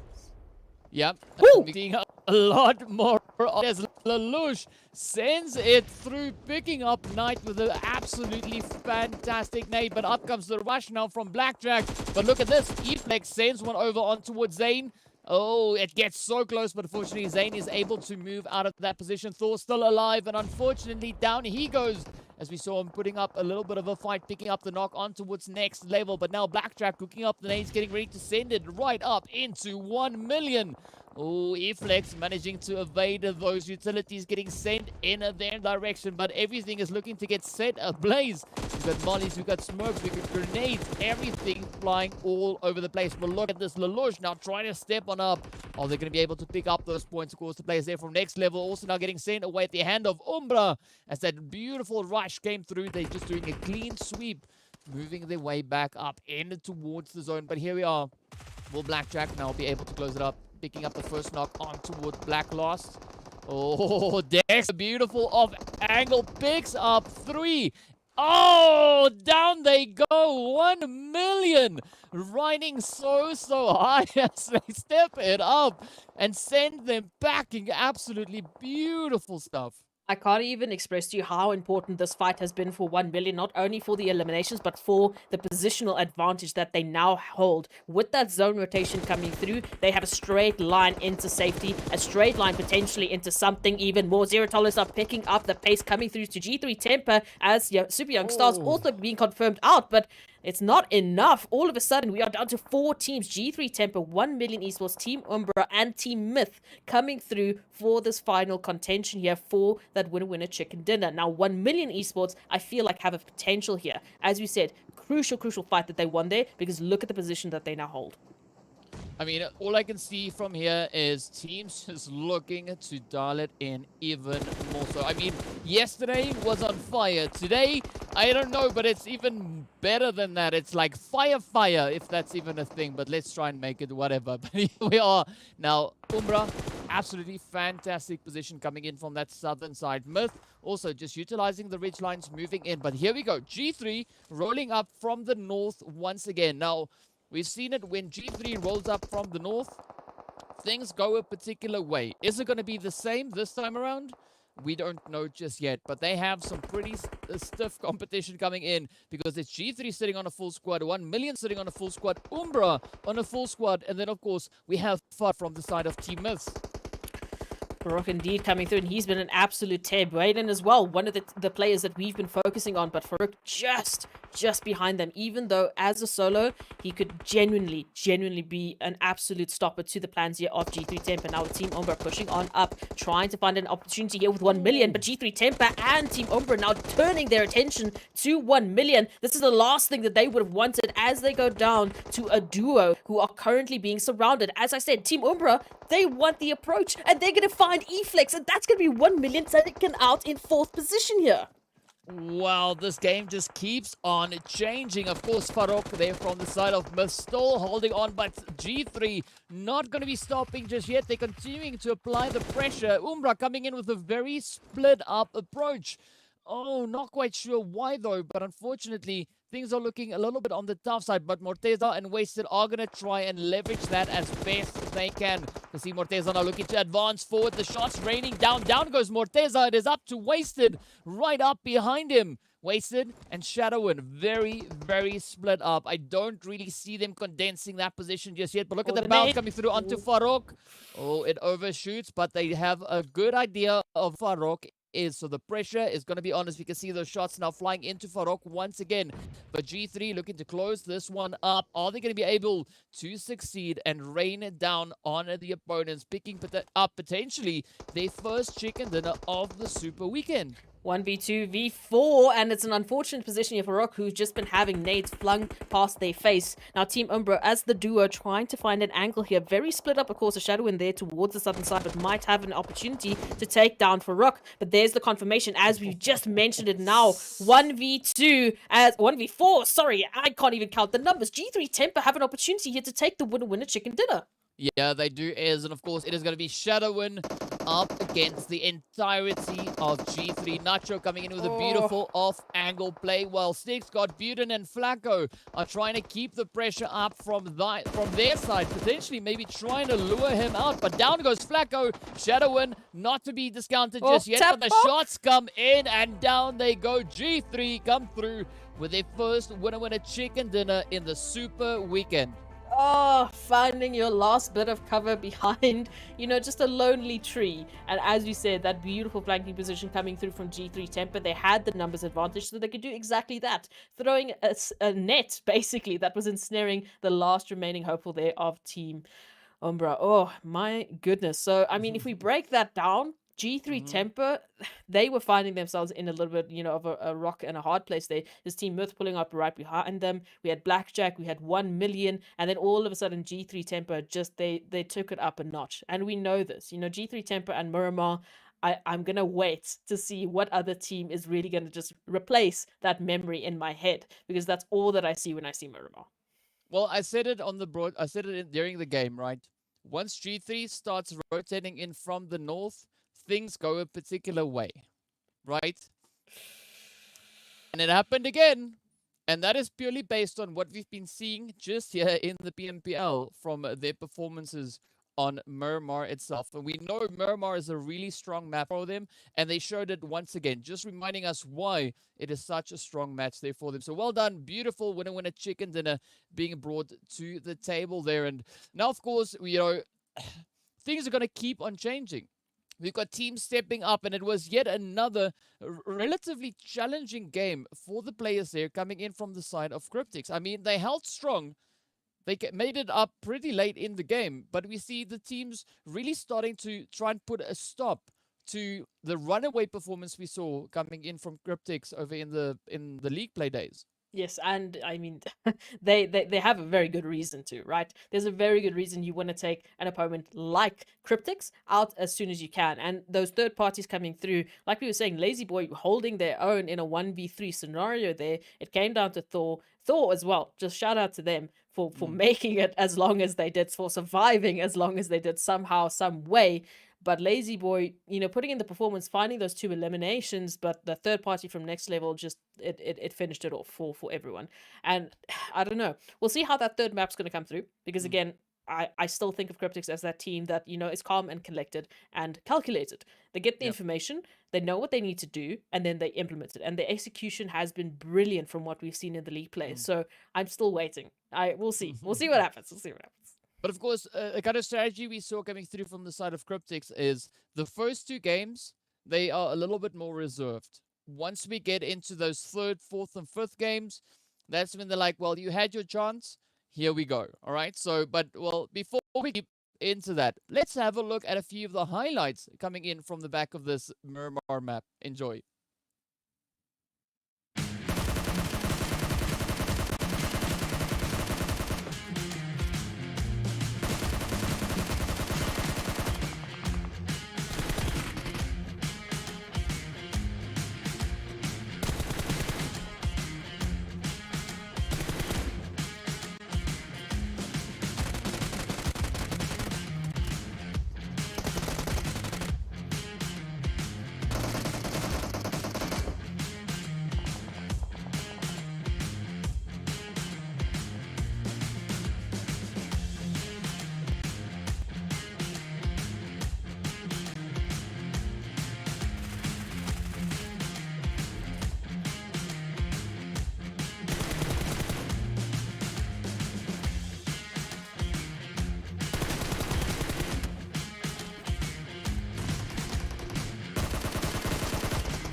Well, there we have it. As we saw, some absolutely beautiful, beautiful playing in there. And, you know, those northern strategies working out quite favorably there. But we'll have to wait and see until we get back to Miramar once again to see whether or not that is going to be consistent enough, you know, because it's purely based on speculation. It's not like it's not 100% locked in, but of course, speaking about something that is 100% locked in is going to be our match ranking. So let's have a look and see how many points the teams were able to bring on in. Oh, G3 Tempo picking up that 28 points a game with those 13 eliminations. Again, on an absolute tear. And this is what we were talking about. They get themselves into a fantastic position and they just start, you know, picking away with those mini 14s. Team Umbra, of course, very, very good attempt by them in that last part with that 1v4. Well, technically it was a 2v4, that was a 1v4. It was pain. But they really did good with those 9 eliminations. Picking up those 21 points, they're going to be pretty happy with that performance. And we do see those bubbles that we absolutely hate to see, but they have to happen one way or another at some point, unfortunately, which is going to be Cryptics and Lusail, Team Unique, taking it for Miramar. Yeah, but at least we are seeing Slime 4KT still bringing on points to the battlefield, right? So we know that they're currently sitting on the leaderboard, not in a spot where we're accustomed to seeing them. So ideally, we'd like to see them kind of bring a change into that. And just to remind you as to where the teams currently are and how crazy they are. I mean, look at this. Team Myth already sitting on 122 points, just 7 matches into the Super Weekend. And of course, hard on their heels is the players there from Cryptics that we can see with their chicken dinners also lighting it up. But Masters holding strong. I mean, maintaining a position within the top 5. But we've got another team joining up into the top 5, which of course is there from Team Umbra. Absolutely, and you can't fault them again. They really had to make it work, and they had a fantastic southern side rotation in Miramar, and they really started picking up some beautiful, beautiful points. Again, we are seeing a little bit of a shift on this page as well. We're seeing 1 million going up into 14th, next on Sign 4KT, now having a little bit of that added pressure as well, and YONKOUS finding themselves in 9th place alongside Zero Tolerance. So, I mean, some of the teams here that we're finding, you know, there's glimmers of really fantastic performances coming through from them as well, and we're still waiting for those glimmers to really shine. Zero Tolerance, not a team that is shy, you know, to these sort of performances. Same with YONKOUS, same with Slime 4KT. You know, we know what they're capable of. Like we said, you know, coming through from PMCO, that first and second place, you know, team. I'm waiting. I know that they have what it takes. I know absolutely that they have what it takes. It's just going to be about when, I guess, they're going to show their cards or when they're going to have exactly what they need to implement. Yeah, and time is going to start running out, right? We already crossed that second match of today. We can cross it off, right? We got 3 more left to go. So time's running out. If they're going to step it up, they better start doing that relatively soon. Otherwise, it's going to become more and more challenging to accomplish that and, you know, just catapult themselves up those leaderboards. But we'll have to wait and see what exactly it is that they are going to be doing. And of course, we also have to give a big shout out there to Monster Energy, our official energy drink partner for the PUBG Mobile Pro League. So, you know, quite a bit of excitement coming through here. But, well, while we get ourselves ready for that third match, we are going to be jumping into another break. And, of course, we do have a few more interviews that are going to be playing during the break. So enjoy, and we'll see you guys right after.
Hello and welcome back to the PUBG Mobile Pro League Africa Spring Split 2022. As we got that section under wraps at least, but of course now what we're going to be looking for under wraps as well is this third match, because we saw some really impressive performances popping off in our first, well, our only Miramar for the day, but of course that first Erangel was also pretty and now, as we're getting ready to make our way onto the second Erangel of the day, this is where things are going to be quite essential for teams to be successful in their approaches. And of course, be sure to let us know on social media what you guys back home think about who taking home the winner chicken dinner on this next Erangel match. And of course, hit us up on Facebook, Instagram. You can look up the PUBG Mobile Esports Africa pages on both those. Let us know what your thoughts are, but at least for the time being, as we are going to be making our way onto the map with that flight path starting all the way over towards the Sosnovka Island, and then of course heading up towards Stalba. So Cryptics are going to have a comfortable drop spot up in towards the north there, but now we look to see what the rest of the lobby is going to be bringing. And I'm still keeping my eyes on the players there from Slime 4KTs. We can see currently on screen they're sitting on 23 points. And, you know, YONKOUS, they've already stepped it up. 1 million esports starting to push their way up that leaderboard as well. And, I mean, we still need to see that play come through from Slime 4KT. And, of course, Next Level also. They've tried a few things, but we need to see that all now come together in the remaining matches of today. Yeah, we want that to come to fruition here for many of these teams that are finding themselves in those 20-point slots, maybe even 30-point slots. You know, they want to get themselves that buffer, as we said, because coming through into the next weekend, you might have a team like Team Myth that just picks up, you know, a couple hundred points because they can. You know, it's definitely possible. So give yourself as much room to breathe as possible and make sure that you're always going to be in that top 16 to get yourself into not only Super Weekend, but those finals. Now that zone. Hey. Listen, I mean, we asked for something other than South, all right? And it happened. Okay, it went extreme east. That's fine. That's fine. Okay, it's not the worst thing out, but definitely it's a change up, and that's what we've been wanting. But also another change that we see is 1 million now going up to G3 in the early game. Maybe a little bit of revenge coming through, you know, from what we saw on Miramar, G3, absolute thorn in their sides. Might end up there towards Milta, you know, G3 there's closer towards Farm. They might have a little bit of a fun time that we could see a little bit later, especially some other sites that we're looking at, your Zero Tolerance, pretty close to Team Myth or Lusail, depending on where they're going to be landing here. Umbra right in the thick of it, as well as smack bam in the middle. We find Blackjack Esports and Darkness also a little bit close for comfort, but for the time being, I think they should be fine. So a few points of interest. And then, of course, Super Young Stars have just decided that, you know, they're just going to distance themselves from the rest and get themselves set up into this one. Well, there's nothing wrong with that, but I'm curious to see where the rotations are going to be coming into, because the current position of the zone so far over on towards that eastern side does make it quite a bit challenging, as there's not a lot of compounds really for teams to rotate into. I mean, Multi Power, yes, that is still open for the taking, but a majority of the compounds along the way are already occupied by teams. So it's going to be quite a bit of a challenge now for Triple Esports. The players coming in from the side there of the Super Young Stars, having to find a good approach in. Even Next Level, currently over in that military base, it's going to be a little bit of a challenge. But of course, we're also going to be looking to see what the teams inside the zone are going to be doing. Umbra, positioned up in towards school. We've got YONKOUS just on the other side of the hill, positioned up in towards Rozok. So, you know, we're patiently waiting to see what rotations these teams have planned for us. Yeah, and Masters Esports and Next Level finding themselves on that Sosnovka military base have to make the rotation through the bridges, right? Or potentially, if they find a boat, they can you do it a little bit safer. But if they do, they're going to run through a straight crossfire from G3 and 1 million Esports, who are just on the other side, you know? So, and we know what G3 likes to do with bridges. We've seen them do it literally in the previous Erangel. So I don't think they would be opposed to maybe just holding a line, doing a little bit of containment, and seeing what they can pick up with these rotations coming through, because that's potential free elimination points, you know? Many of the teams, similar positions. These rotations can be absolutely crucial as we see that zone later, shifting through and depending on where it wants to go to. Yeah. I mean, rotations still to make their way through, but for the time being, things are relatively quiet. You know? You can see the teams, a lot of them really respecting the space Even the players there from 1 million, yes, they dropped down right on top of G3. They rotated away swiftly up in towards Malta. So we know, historically speaking, that 1 million also likes to drop down in towards Malta. But they started off with things looking a little bit more like they were heading straight over towards G3. At least they were able to kind of straighten out and head on over to their usual location. Meanwhile, next level also, nothing really out of the ordinary here, but they're going to have to, at some point, start heading over on towards the main island. And it could be an interesting rotation, particularly having the players there from the Masters who we just saw positioned up on towards Novo. Both these teams could be heading towards that eastern bridge at the same time, and that could bring in a few complications of its own. And now, one of the other teams we have that has quite a bit of a rotation to bring through is going to be the side here of the Super Young Stars. I mean, they are the team that is the furthest away from the zone currently. Yeah, I think the team that's only second to their rotation would be Lusail, who are there all the way towards the northern side of Georgia Pool. So they still have to make a couple of rotations, a couple of decisions as well. Because I mean, if you want to take a straight path into the zone, you're going to go through either Myth or Triple Esports. You know, it might be a little bit of a fight for that zone, depending on how they want to take it. And I don't know, I really do like that we're giving a little bit of respect, you know, with the teams coming through. They're allowing everyone to sort of get a good footing into this one, not starting off with any sort of like hot drops just yet. Might see that, you know, change going over to Sanhok, because we saw that happen yesterday. But Erangel, I like it. I do want to see how the teams are going to implement the changes that they have to make, right? Because we saw many of the teams, unfortunately, falling short, particularly to rotations, particularly to teams doing a bit of containment and gatekeeping, and particularly with those zones coming through. This time, of course, I highly doubt, I'll put it out there, I highly doubt we're going to be seeing, again, such a mass water rotation. You know, hopefully we won't be seeing many swimmers coming through to fruition, but still, I want to see what happens with this one. Yeah, I don't think there's any reason for the Masters or next level to try and rotate up through that waterway, right? Because they can still kind of share the bridge to have both teams cross over. And it does seem like next level are getting themselves ready to move across. Meanwhile, up on towards the western side of zone, Zero Tolerance just going to be making their way around the sunken city here, looking to see how best to approach maybe into the next phase. They're already on the edge of zone, so it's not going to be too much of a problematic rotation for them. Meanwhile, a little bit closer to center zone, we do see the players here from Darkness with the addition of YONKOUS now moving in just north of their position. I mean, if they move on a little bit forward, you know, Blackjack and Slamhawk AT are just around the corner as well, if they really want to get them involved. But Darkness, also a team that I'm looking out for. You know, we were talking about Slamhawk AT, we were talking about 1 million esports. Darkness, I feel like, has had a pretty you know, good sort of performance coming through. They're sitting about 12th position right now, so I mean, they're not all the way, you know, sitting in the middle, but they're also not all the way sitting at the bottom.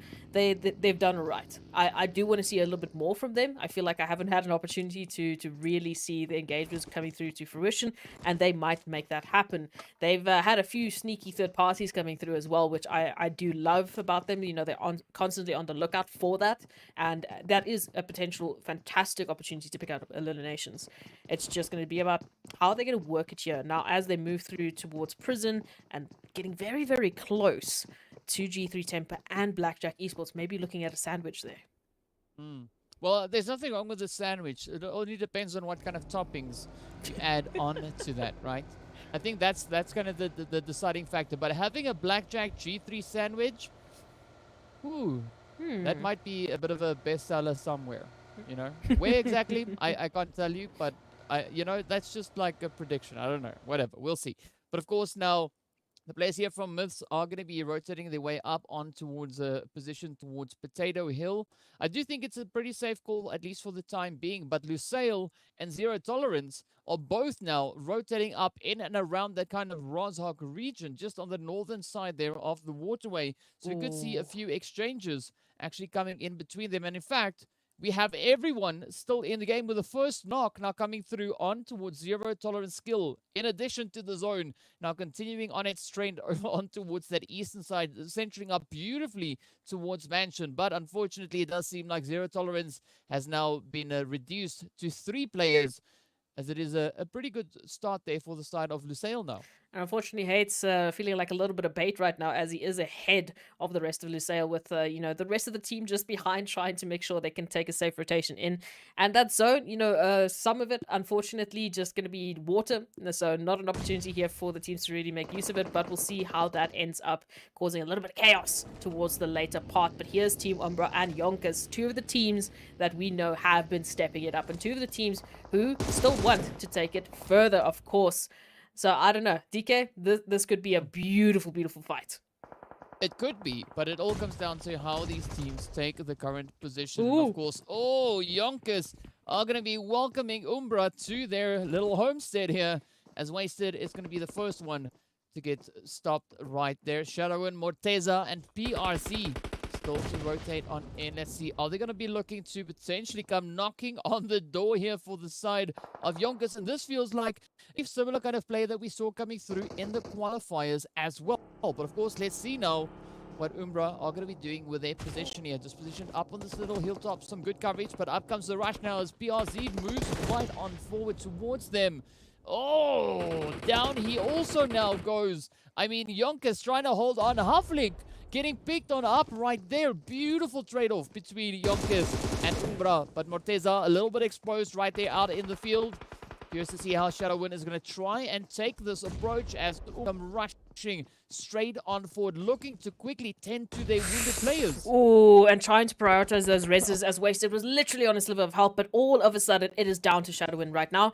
YONKOUS in a fantastic position here. Havlik still in this one. Still needs to be res, but still an opportunity to keep them in. And they have been absolutely crucial here to your YONKOUS. And there comes the confirmation coming through. SW1D2 now jumping on over, trying to get a couple of buddy shots coming through. But SW1D2 is just trying to weave and dodge. But for how much longer? There's the nade confirmation. And now this is an opportunity for Team Umbra.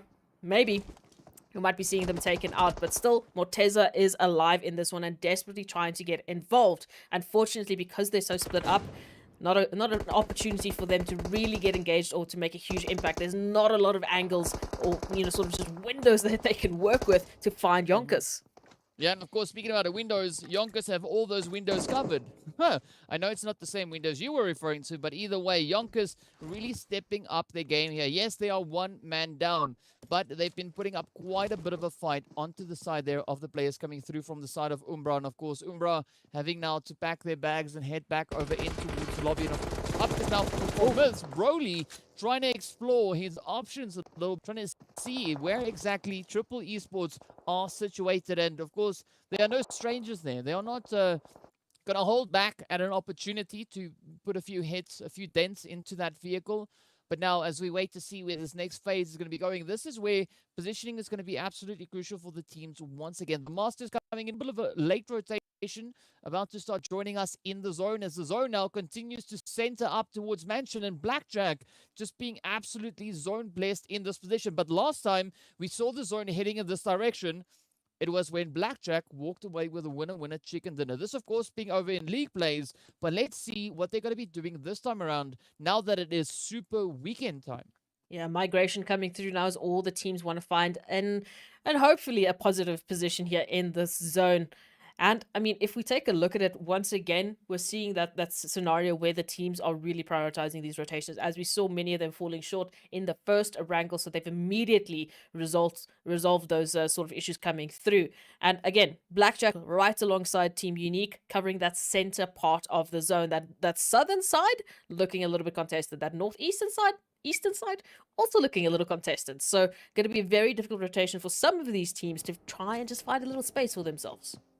Yeah, and of course, we are waiting to see what the players here from Cryptics are going to be doing. So far, it has been a pretty tough run for them in both the first, but let's see whether or not they're going to be able to pick things up. Of course, Marshall just doing the due diligence there with the AWAM, making sure that there's no one hiding in the buildings off to the end there. They do, however, have the players from Lusail now rotating in from the western side. As you can see, YONKOUS now quickly just trying to hold their fort. But Lusail going to be focusing on pulling up a little bit further in towards the zone. Again, not going for a super deep rotation, but just looking to get themselves at least established on towards the southwest, or rather the northwestern side of the zone, as they find a nice little open spot to pull up into. We do see the players there from Slime 4KT positioned up in towards Yasnaya, and we do know YONKOUS is right behind them. So Lusail got to find a good kind of balance there with how they are going to be playing this one. Meanwhile, over on towards the eastern side, Next Level, as well as the players there from 1 million and the Masters, are still just vying for a little bit of a positional play here. Yeah, Masters has been following Next Level all the way from that military island. They've just been on their heels right now, but no contentions just yet. And Next Level need to be careful because they might find themselves in a little bit of a spat here with 1 million Esports, who have just gotten the attention of Darkness, of course. So many rotations to worry about, and many teams that are looking for a few of those early eliminations. Still 15 teams left, only one team, you know, to really, unfortunately, that we've had to say goodbye to, but everyone's still looking good with in terms of representation. And that Southern Point shelter, all of a sudden, empty. So empty. Yeah, there's no place to shelter in this match. And of course, the zone getting ready to move it up once again. And I do think with this next shift, we could be seeing which teams stand a pretty good chance of securing a strong position moving into those later phases. And Blackjack just getting zone blessed once again with their position up in towards Mansion. But of course, G3, just a little bit north of Prison, also having a relatively interesting position. But now, look at the rest of the teams starting to try and make their way up in towards the zone. I mean, Darkness, they've got this angle right here on the edge of zone. This could be quite an essential position for them to hold. As we look at the open spaces ahead of them, there's not going to be a lot of options for those teams really to start moving up into. But of course, the Masters are also still vying for their own position within the zone. Not quite sure why they are looking over onto the side there of Zero Tolerance, as Zero Tolerance also now still have to rotate in. But it's a good distraction because that now gives the players from Cryptics the opportunity to move into position right behind them.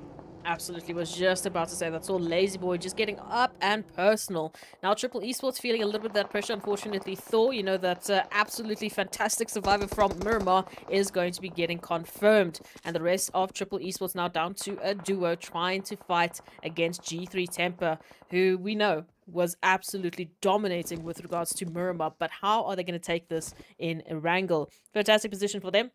They do have Triple Esports just right up ahead of them. And the rest of the teams, again, uncomfortable rotations, as you can see. Cryptics and Zero Tolerance, YONKOUS, Blackjack Esports, everyone lighting up the feed. Yeah, and here we go now. Oh, Lusail and Team Unique doing the dance, trying to see who's going to be the team to claim control of this compound. Of course, Lusail being the team that still has to try and rotate up in towards the zone. And what's beautiful about this current position is that it is a nice high ground angle to be having. You can see quite a bit into the rest of that zone. Look at this. I mean, Scope looking all the way down to the players there from YONKOUS, who are positioned center zone. So that gives you just an idea of how important this position can be.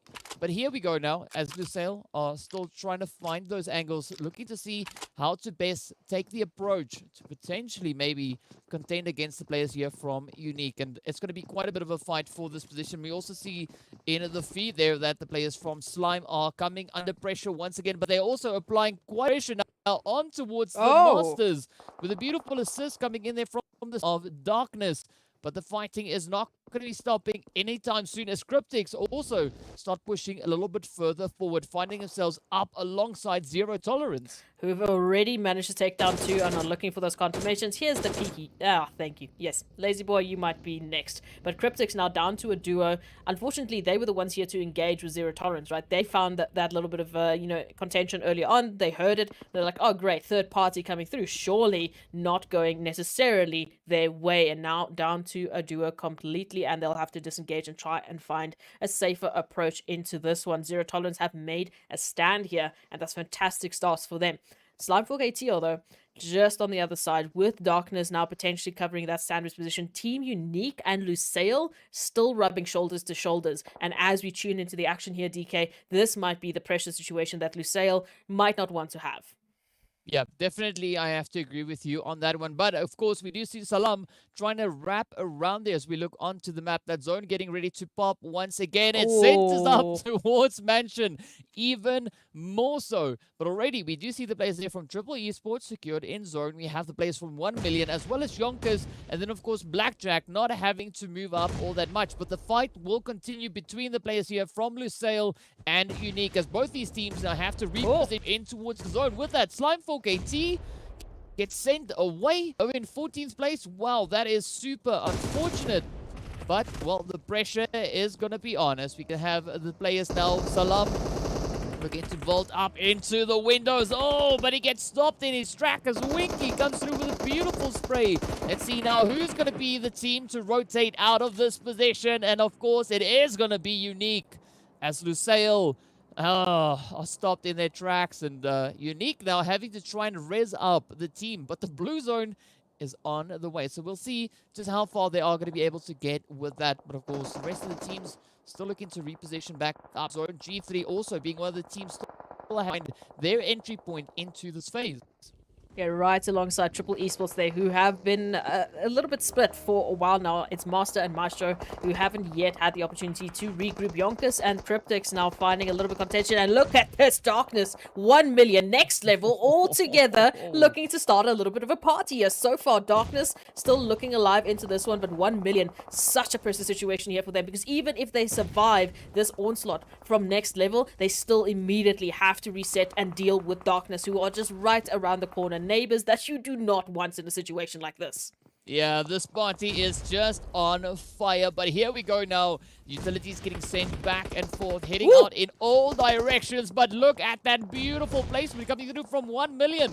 Azar now sends one up in retaliation, picks up Gaddafi. Oh, Blackloss taking a little bit of damage, falls up into the window. Up comes the players here from Darkness. Tornado looking to kick off the storm as he's now also pushing forward. Azar trying to lay down through the window. Moment doing the dance back and forth, in and out, all over the place, trying to see if they can line up those angles, and down goes next level. Of course, the players here from Darkness still continuing to push on forward. 1 million Blackloss coming under fire as Tornado and Alendo are in, and with that, Tornado wraps it up. It is absolute insanity. 10 teams now remain fighting out for the zone.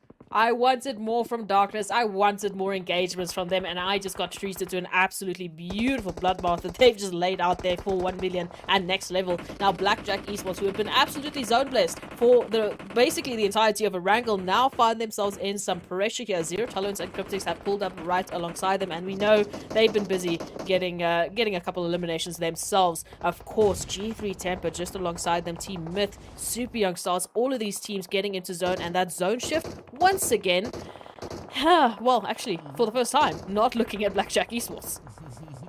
Yeah, it is now zone blessing the players there from G3 all the way down south, but it is definitely a very challenging position for G3 to be in, as we saw not a lot of hard cover really for them to make much use of. Unique also finding quite a bit of a challenge here, trying to get back in towards the zone. Several flying up in their direction. I mean, the players here from Myth in good setups, just waiting to see who will dare venture up towards them, as we only have 3 teams currently set up in zone. It is going to be G3, Myth, as well as the players there from Triple Esports.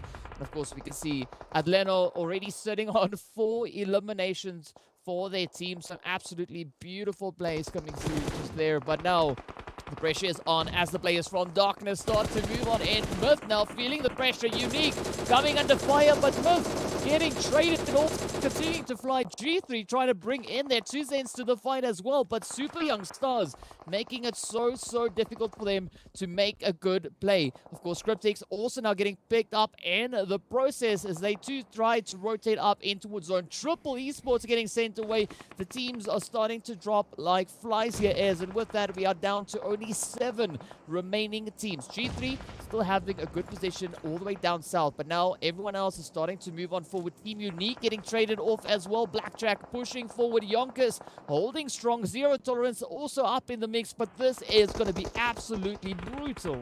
Absolutely brutal indeed, and there's not a lot of cover to work with in terms of the teams that we're looking at there from Blackjack Esports and Darkness. As soon as those zone rotations come through, they're going to have to make some awkward pass, but look at this MG doing exactly what you would expect and absolutely beaming the side there of YONKOUS with some nades prepped. They might be looking at an absolute Beautiful party coming through, and they want to get those confirmations before the rest of Darkness pull on in, but it's too late. Here comes Whiskey, and there goes the confirmation for YONKOUS. As it comes through, though, Darkness does not have an opportunity here to really reset because Blackjack Esports are hungry for those confirmations. They're still up with 3 players here, and the rest of the teams are looking hungry to make those numbers a little bit smaller.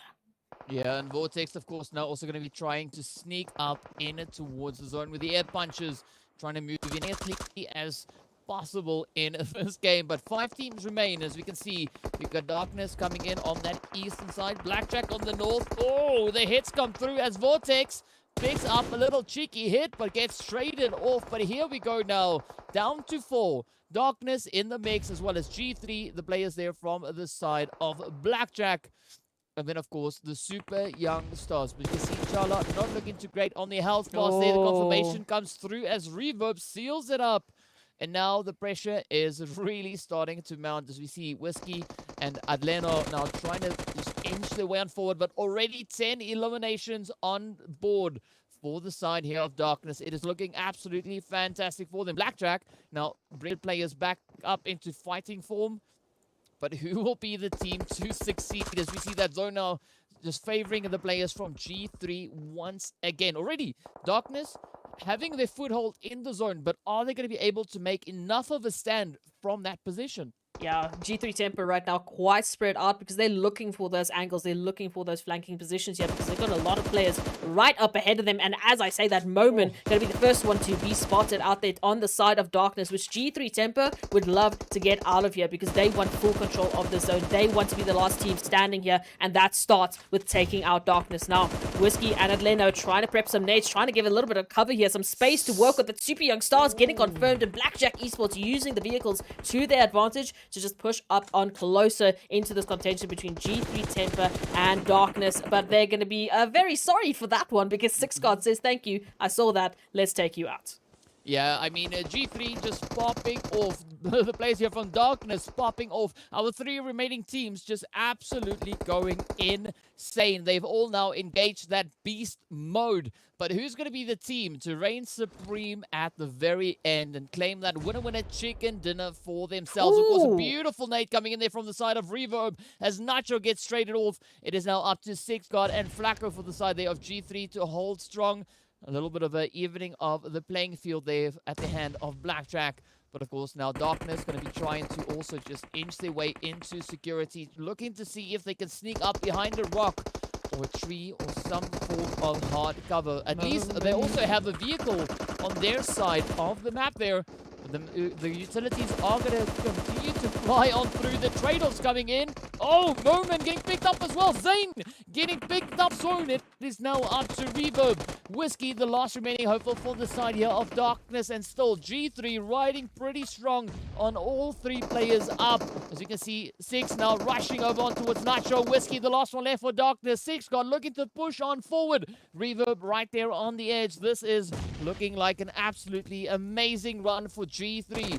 But up comes Reverb, getting ready to make a play. Spots out Nacho, picks him up. Six God super low on their health. Up comes the confirmation. Come on. It is now up to Flacco to try and push through. Six God managing to quickly restore a little bit of that forward once again. Up against Whiskey from the side there of Darkness as Blackjack get traded off. Will Whiskey be able to survive the push? It is going to be a 1v2. G3 already sitting on 13 eliminations under their belt. Darkness sitting on 13. Both these popping off, going absolutely insane so far in this match. Pressure Whiskey has spotted it out. Here we go. Flacco spots the movement, and with that, the confirmation is locked in. G3 picking up a back-to-back chicken dinner. Absolutely insanity here is.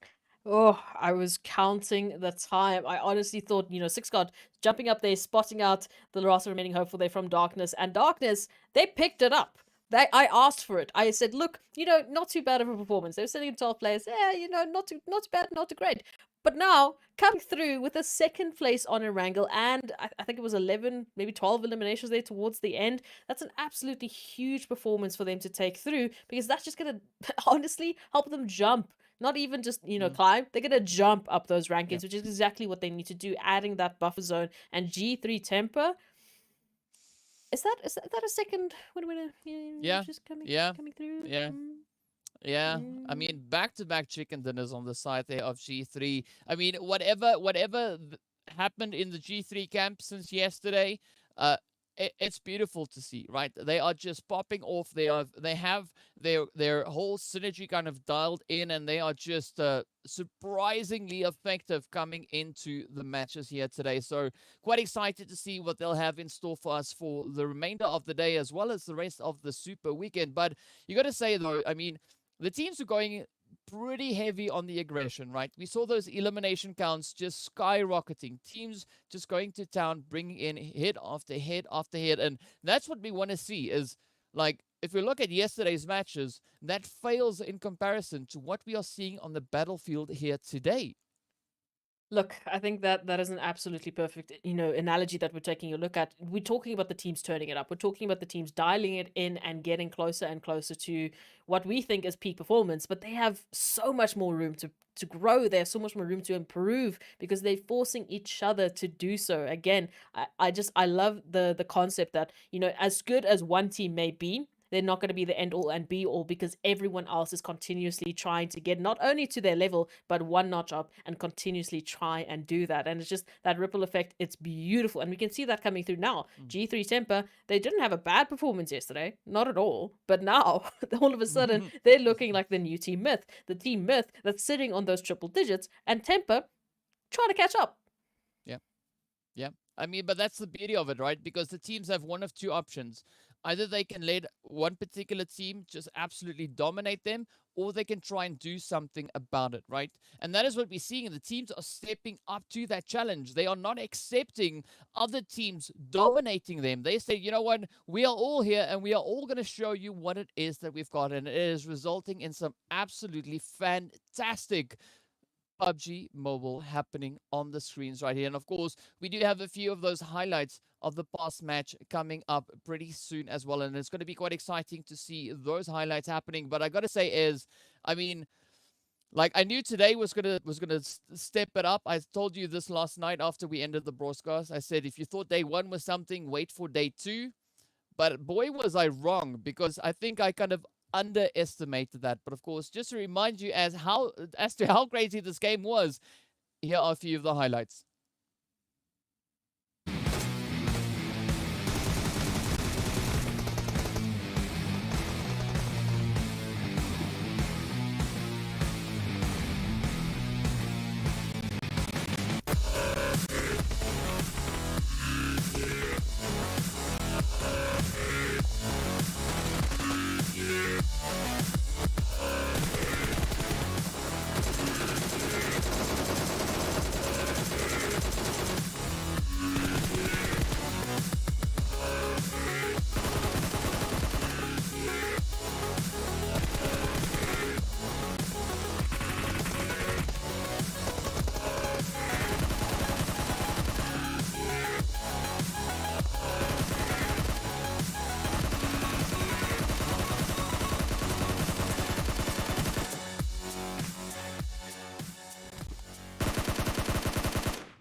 I mean, what do we say to that? That was just absolutely insane, but so satisfying to watch.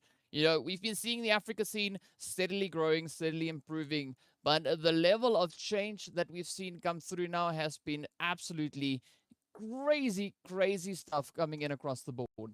Absolutely, and I love to see it. I think it's such a good opportunity here for Africa, not only to have teams represented in such a beautiful competition and a fantastic opportunity, you know, to pick up a couple of those dollar bills, but also the experience that's going to be coming through from that back into the region.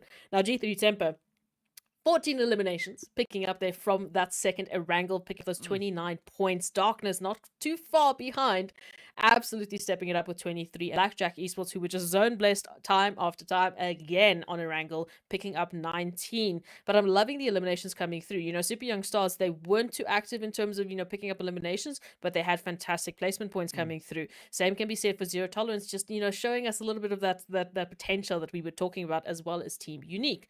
Team Myths, I mean, you guys have so much points now. It's okay. But also, I mean, looking at the second page, we also see the players there from 1 million also looking to bring in that extra bit, right? I got to give it though to Slime 4KT. They're consistently putting points on the board, Yeah. right? Not the craziest amount of points, but they're putting points on the board. At the end of the day, it's what matters. You have to keep on bringing in those points. But speaking about that, I also have to commend then the players there from the side of YONKOUS. I mean, things have just been clicking here for them today, and I love to see that happen for the teams. And of course, now as we head into our overall standings, we can see Team Earth still retaining that pole position on 127 points. But of course, G3 really looking to stick it to them, all right? So already now on to 103 points. Just a few points ahead of the players coming in there from the side of Cryptics. That is a 17-point head start, rather, whatever you want to call it. They have a lead, yes, above the players there from Cryptics. But you see those chicken dinners really starting to work out quite favorably. Still waiting to see Masters bring in a chicken, but nothing wrong with the position they currently find themselves in. Definitely a worrying position is going to be the slot that we see the players there from Slime and Next Level, right?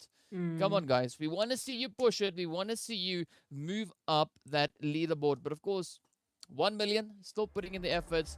Yes, not a crazy jump up the leaderboard, but they are putting in steady progress. But we want to see crazy things happen. And maybe we could see that coming in on the next map, which of course is going to be an absolutely crazy one. Of course, we know it is going to be a little bit of that Sanhok action once again. But speaking about action, we want to give a shout out there to Monster Energy, our official energy drinks partner for the PUBG Mobile Pro Leagues. And I'm quite excited to see what the teams are going to be bringing to the table once we move up into Sanhok. And of course, we'd love to hear what your opinion is. Let us know on social media. Head on over to Facebook and Instagram. Hit us up on the PUBG Mobile Esports Africa pages. Tell us who you think are going to be the teams to walk away victorious here today.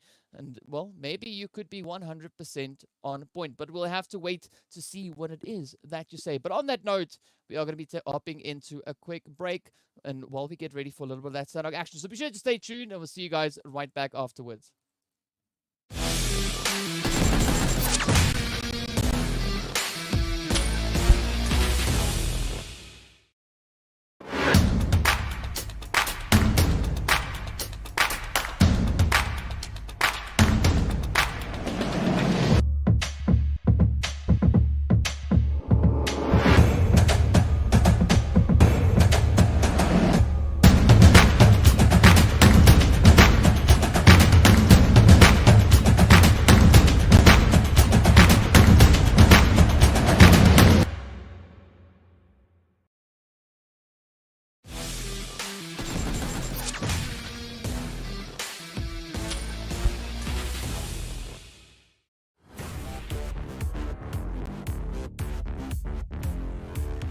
Hi, Potato. Great to see you again. Please introduce yourself.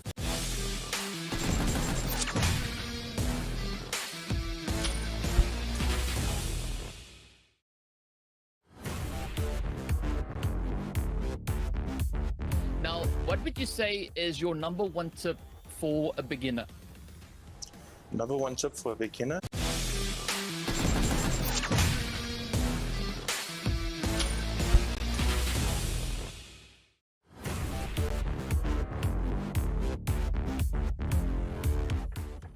Hi, how are you doing today? Feeling good, and you? That's great. Listen, please introduce yourself and your team.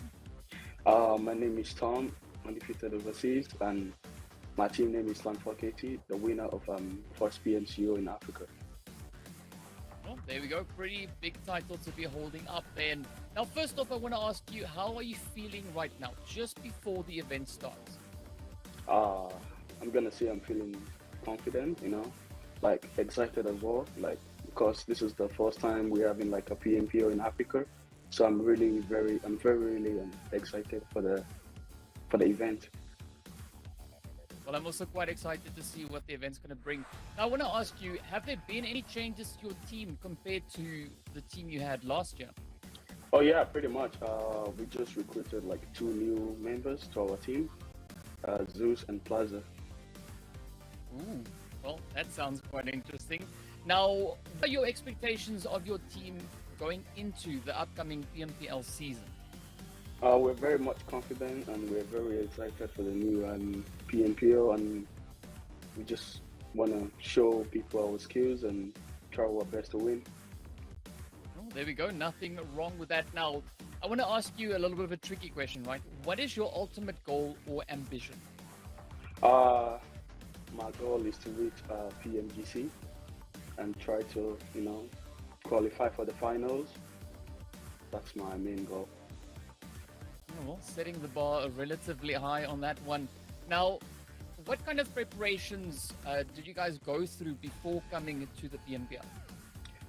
We've been playing a lot of screens, classics, and TDMs against each other, and we've been trying our best to improve ourselves individually, and yeah, we're pretty much just training every day.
Hello and welcome back to the PUBG Mobile Pro League Africa Spring Split 2022. This course is our second day of the very first Super Weekend. And before we go anywhere, I want to give a big shout out there to Oppo for their Reno 6 series. So upgrade performance and upgraded fun. Celebrate your winning spirit with a brand new Oppo Reno 6 series, the designated smartphone mobile middle Africa Esports in 2022.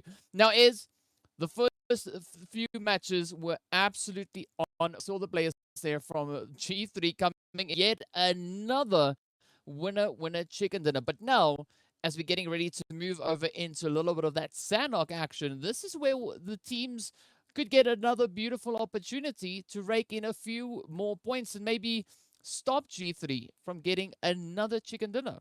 Yeah, we might not be seeing as top heavy of a scoreboard in terms of those, eliminations coming through.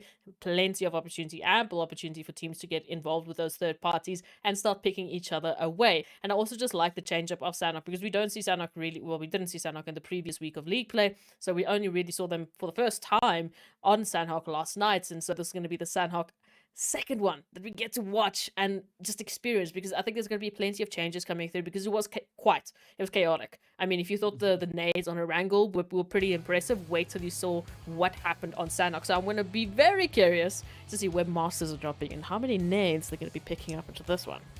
Ooh, yeah, especially when especially when Bamboo and Sin. Yeah. Those guys are just absolutely insane when it comes on through. It does, however, seem like we are not having the players from next level here. Not quite sure what's happening. My Arabic is not really on point, unfortunately. But either way, we have the rest of the team starting to make their way on down. We can see that flight path, of course, from Camp Bravo right down across towards Nakam. So as we know, flight path not too important here, but what is important going to be that lovely zone sitting all the way over on towards that northwestern side, that whole eastern island. Well, I said northeastern island, there we go. But yeah, that whole eastern island pretty much being in play, aside from points down all the way as we can see towards docks. But we do have Kampong, we've got Cave, and everything up from there pretty much in play. But what's going to be an interesting point though is going to be over towards Painan, because we can see G3, 6 guard right there alongside Darkness, and then also just a little bit further away over in towards the Ruins as well as Tambang. We've got Triple Esports as well as the players there from Unique. Yeah, this could be a little bit of a fun one. Maybe starting it off quite strongly. Of course, G3 Temper not too far off. They are a little bit split up, so we'll see where they're really going to be regrouping. It's surprising for me to not see Slime4KT in bootcamp, but instead we're looking at 1 million esports. So we'll be seeing how that's going to turn out for them. Maybe just trying to drop a little bit of an alternative path and give the rest of the teams a bit of a surprise. And of course, Sanhok, we know, much smaller map to work with. So rotations are a lot faster than what we generally are used to with regards to Erangel and especially Miramar, of course. So we'll see how these are going to be turning around. I think also many of the teams, I mean, with the rotations that they are going to be taking through, we saw that happen, yesterday, where just shoulder-to-shoulder rotations mean a whole different ball game on Sanhok. Yeah, and there's nothing wrong with rubbing a little bit of shoulders, but you got to be very careful as to who you are rubbing shoulders with, because that can go horribly wrong really quickly. But at least we do have a relatively decent spread coming in from a lot of the teams, right? I mean, if we look to the players from Cryptics, we have all the way up in towards the north, towards Kal and Tatmok. It's going to be a very comfortable start there for them. But if we look over on towards the Ruins, well, triple to ruin the hopes and dreams of Team Unique in the early game right here on Sanhok. Early game starting us off with an absolute bang. I love to see it. So Chills having a little bit of chills that he's not very happy for at the moment. And Triple Esports, of course, now they want some revenge. They've had some unfortunate times today where they've been getting third-partied into absolute Kingdom Come. So now it's their opportunity to start us off with. And thought the absolute survivor of the team, Triple Esports, will be rushing on through, looking for that confirmation from it, is there to help out. And Scap now all of a sudden has to just let go of that res coming through. Oh, okay. A lot of damage being just pelted, really, on both sides.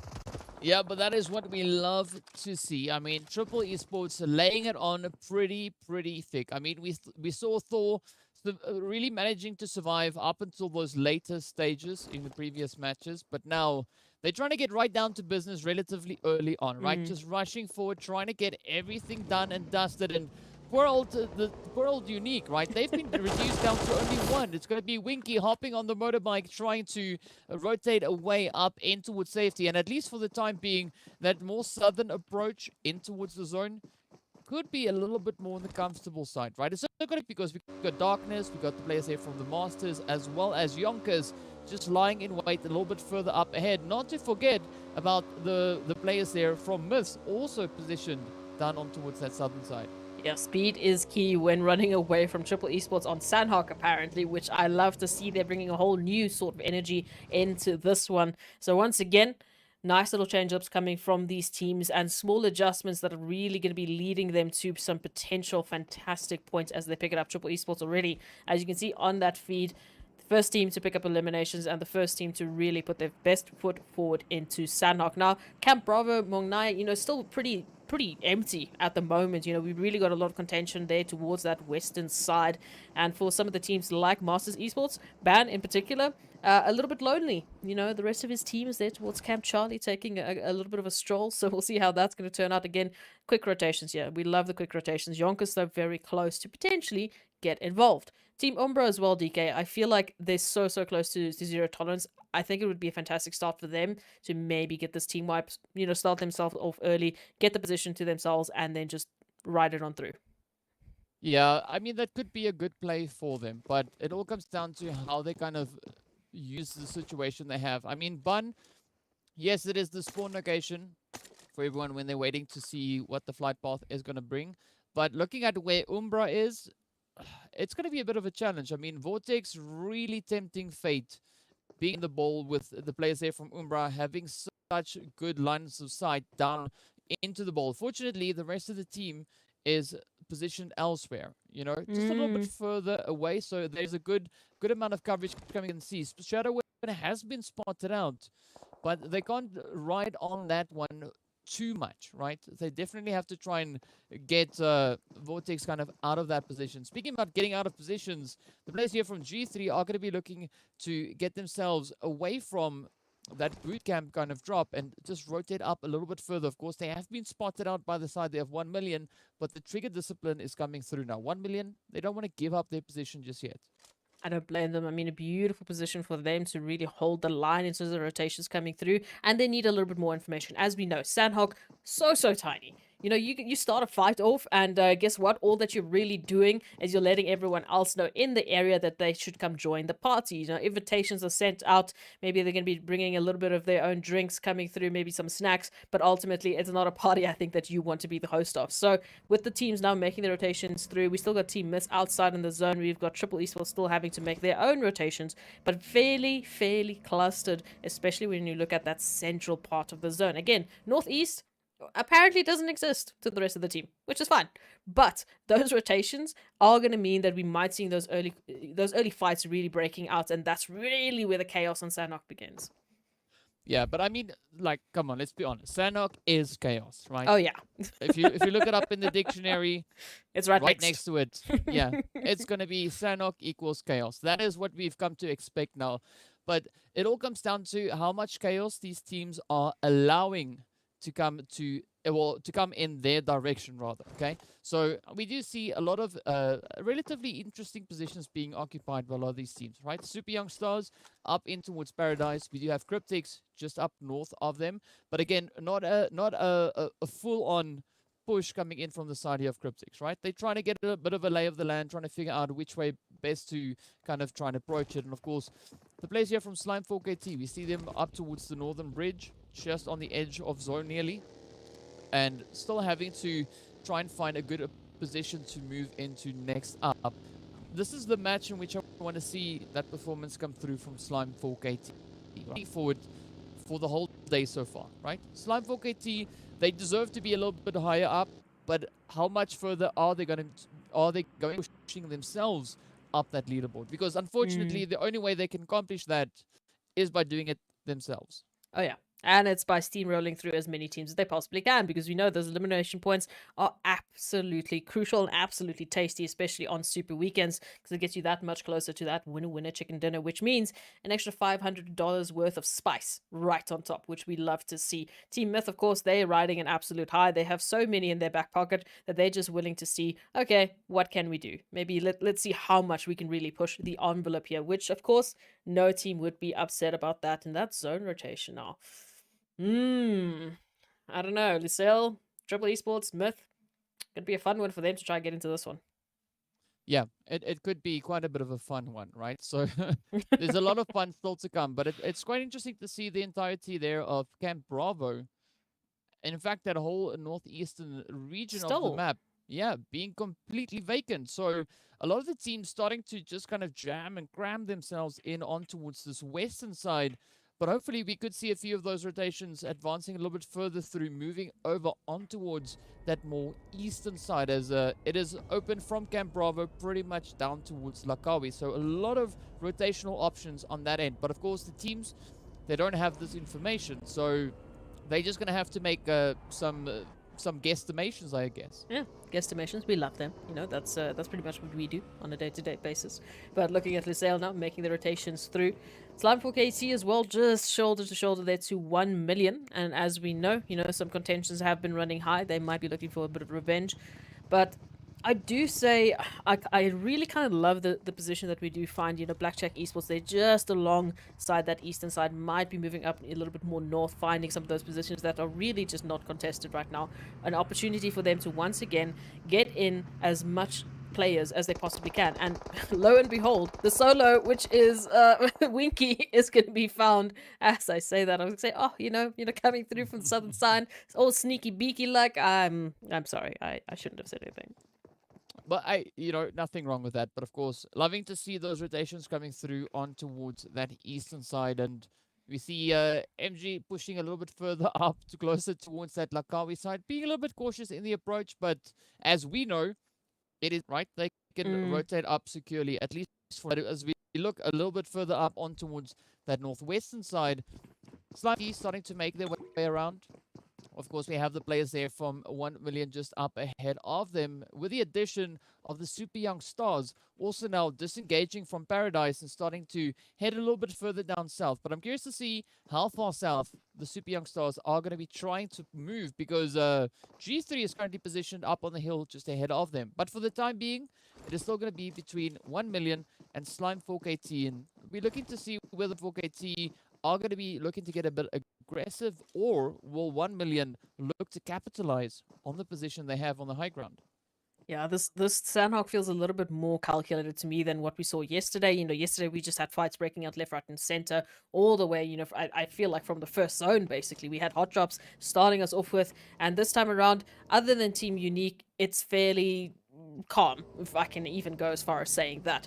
Again, 1 million, Slime 4KT, potentially. And, I mean, hey, look at YONKOUS and Blackjack Esports now. Everyone's starting to spot each other out, get that information in the bag, and then wait to execute on it. Because, as we know, that zone shift might throw a spanner in the works for many of these teams. You know, as you said, there's plenty of space that's still up for grabs. But there's also a lot of opportunities for these cluster fights to really start. Yeah, cluster fights, that is something that is always... sometimes inevitable on a map as tiny as Sanhok. But for the time being, the teams are showing a lot of trigger discipline. I mean, Blackjack not really getting into an unnecessary yet. Well, the YONKOUS, we can't really say the same for them, but look at this. Blackjack now just creeping their way forward, looking to see if they can bring in a little bit of that surprise performance. And a beautiful 2-2 split now coming in, as we can see. Also just inching his way a little bit further up the hill, trying to send those utilities all the way across. But Havlik also just now falling back, trying to get out of reach of those grenades. And I mean, with Zane and Lelouch on the front line here, this could spell quite a bit of trouble now for the side of YONKOUS. Absolutely. Zane especially, I think they've taken a page out of Master's playbook here. The nades are really starting to apply some pressure here onto YONKOUS. And here, running out in the open, NN7, what are you doing? Blackjack Esports are on your front line, and they're looking to take you out as soon as absolutely possible. Now YONKOUS, unfortunately, down to a duo, and the duo is a little bit in the open here. Havlik, of course, down to a sliver of HP. HP, and here comes some more nades. You know, Lelouch just happy, so generous with the utility here. That medkit just popping off in the nick of time, and I don't know how this is happening, but a lot of damage being dealt through. Zero tolerance going out. Hello? Yeah, it is going to keep on happening. But of course, YONKOUS and Blackjack now having to just reset a little bit. But I'm loving the fact here that Lelouch is able still to try and apply the pressure here. Up comes Lewis now, quickly trying to sneak up the edge. But I mean, YONKOUS, they're still in it. They're not down for the count just yet. They are, however, sat with a player that is about to get potentially confirmed up. But let's see now whether or not the players here from YONKOUS are going to be looking to put up a bit of a fight. I mean, we have Lewis and NN7 there just on the opposite end. But it does seem like Blackjack are rather looking to reposition instead of overcommitting themselves, because they don't know 100% the whereabouts of the players there on the side of YONKOUS. So I do think that is a good decision to be making. But now, as we move on a little bit further on, you see the players here from Triple Esports actually looking to put quite a bit of pressure now on Lusail. Lusail is yet to rotate up in towards the zone. We do have that blue zone also making its way on in, but Master now trying to pick up any potential hits they can find. Oh, Triple Esports just absolutely containing and gatekeeping Lusail from getting anywhere close into safety. Of course, they have to go down the hill. Down the hill means going straight into Triple Esports. If they were to turn a little bit more to the side, they go into Masters Esports. They turn to the other side. Darkness is lying in wait. So a very uncomfortable position for them to be in here. And of course, that zone just adding a little bit of that extra pressure. 3 layers deep means it's starting to tick away. You can see the HPs are just dropping in that red. Not too fast, so they still have a little bit of time and a little bit of space to work with, especially since they are on this part of the zone, right? It's not moving in as sort of aggressively as that northern side. So we'll see how they can maybe just slink their way in them, potentially, I would say, towards Quarry, but obviously they don't have the information we do. Yeah, and again, looking at the positions we have here, YONKOUS, depending on where this next phase go, they could maybe try and just maybe inch up into another compound, but I do think this next zone is going to be the deciding factor to that. And of course, there's only a few options now left within this next phase, and with having the players there from Cryptics positioned over on towards that eastern side now starting to move in, things are going to get pretty tough. But we have also now the players from Umbra, we've got Slime4KT, we've got 1 Million, we've got G3, we've got the players from Darkness, we got the Super Young Stars, we got the Masters, we got Lusail. Everyone still having to now rotate back up into the zone. The only team having a good position currently is the side of Myth, and they are positioned right there on the edge of Quarry. Oh, they're just loving it, hey? They are just absolutely loving it. Everything seeming to go their way for the time being. Of course, Cryptics now pulling up alongside YONKOUS here, and I mean, this contention could lead them into a third party there from Blackjack Esports, as we can see just on that high rise.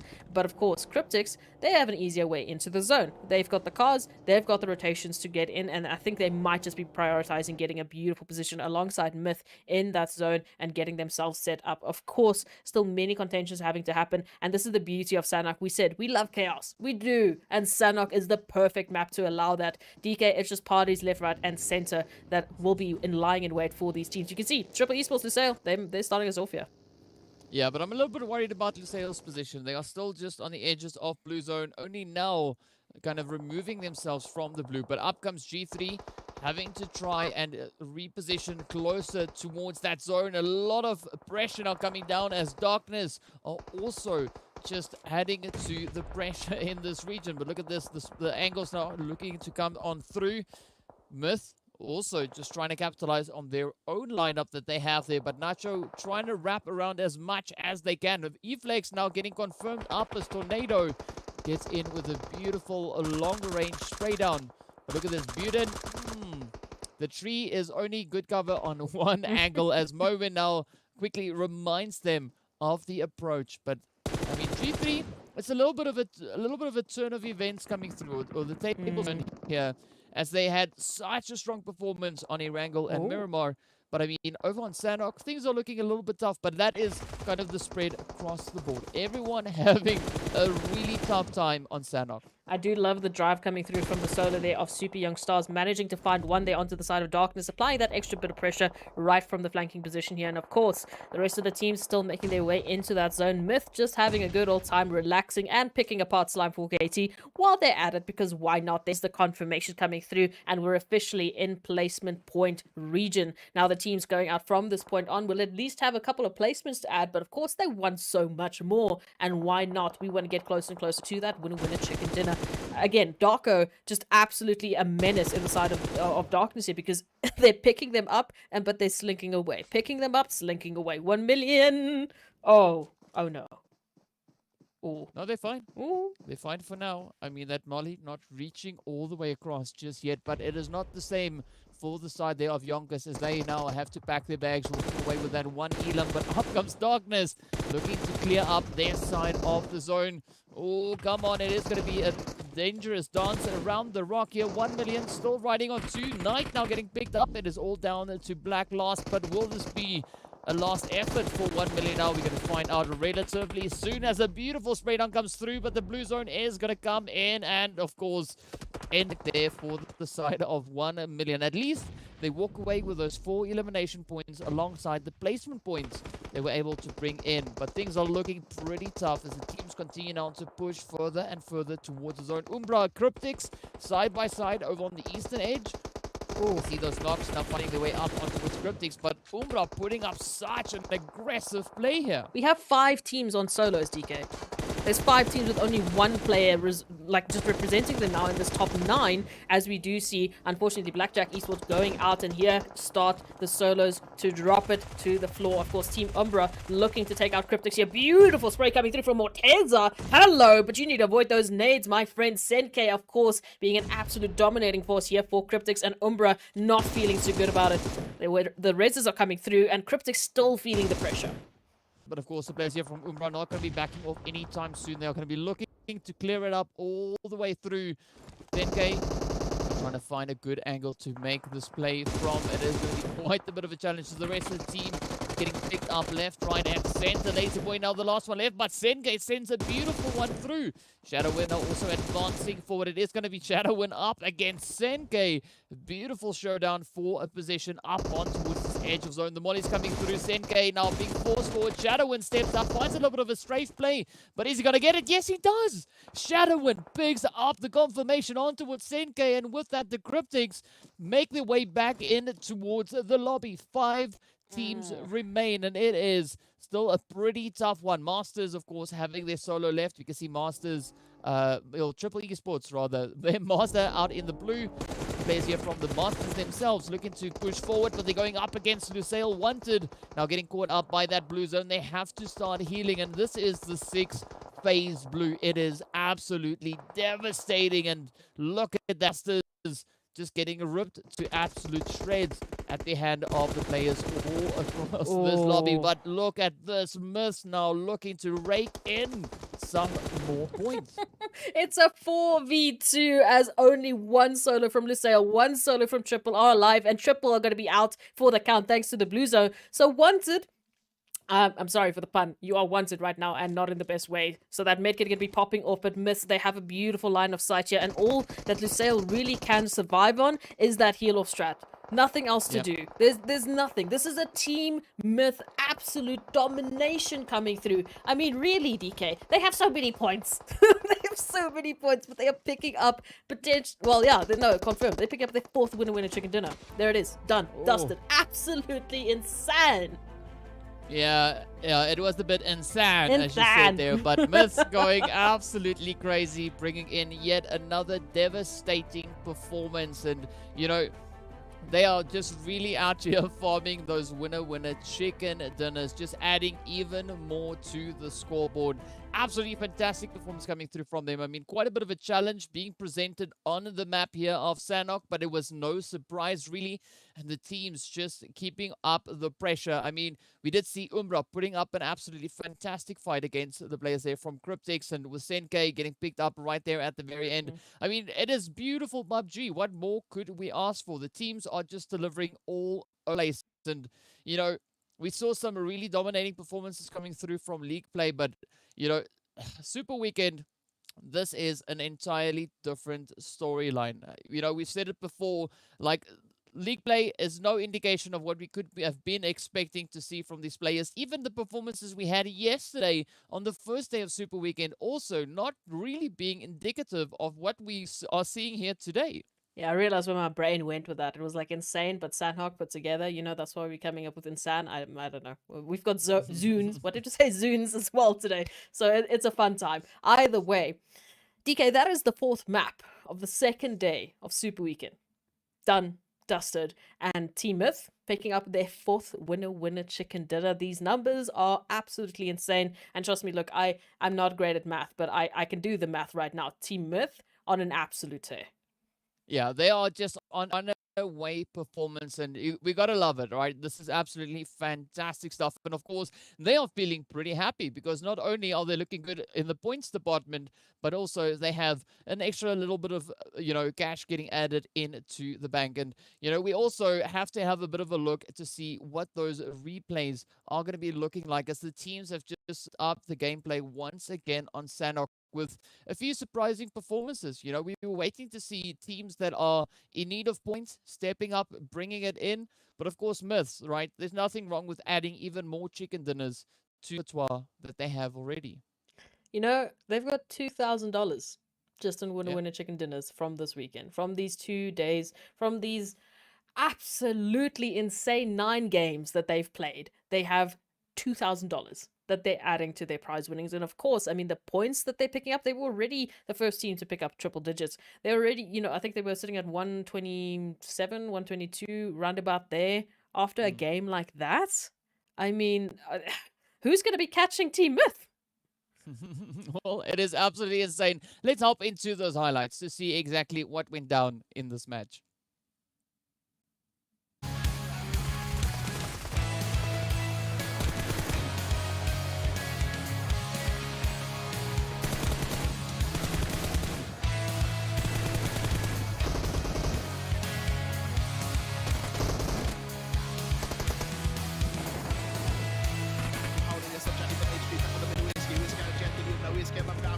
يحاول ان يدافع ولكن المهمه صعبه جدا.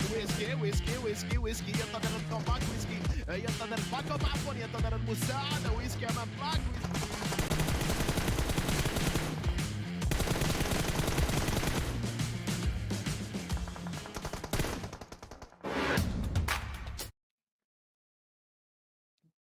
Just crazy stuff to watch. I mean, yesterday we were talking about teams having to push the envelope, really bringing things to the next level. And I mean, today they've taken that concept and they've just exploded it, right? They've just been exploding on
And they are now finding themselves up so much higher. We said not just climbing those rankings, but making massive, massive leaps.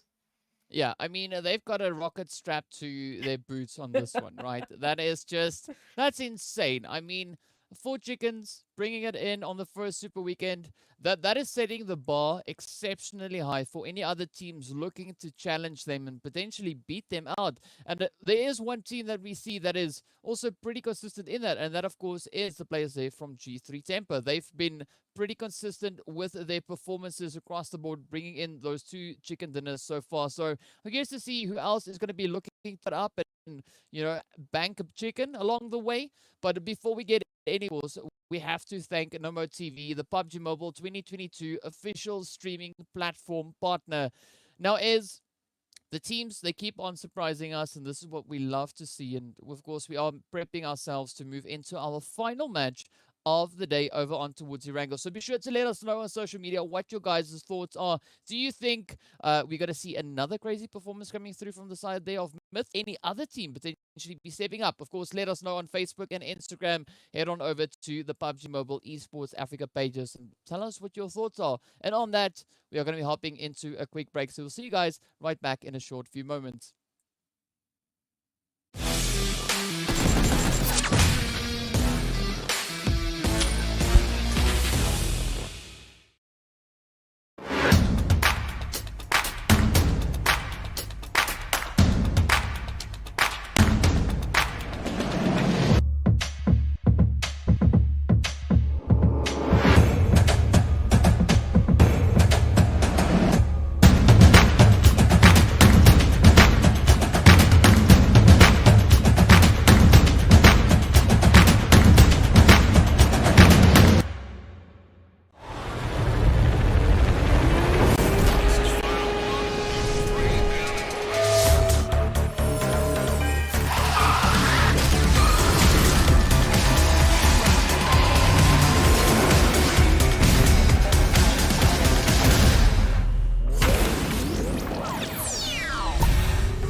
Hello and welcome back to the PUBG Mobile Pro League Africa Spring Split 2022. This is going to be our final match on the day of the first Super Weekend. Now, we are in for quite a bit of a ride. We've been seeing teams step it up left, right, and center with Team Myth raking in their fourth winner chicken dinner in the Super Weekend in just the last Sanhok map. So absolutely insane things happening right here on the battlefield. And of course, this time around, we are going to be making our way heading over on towards Erangel for one more final show. But before we get anywhere, of course, we have to give a big shout out to Oppo.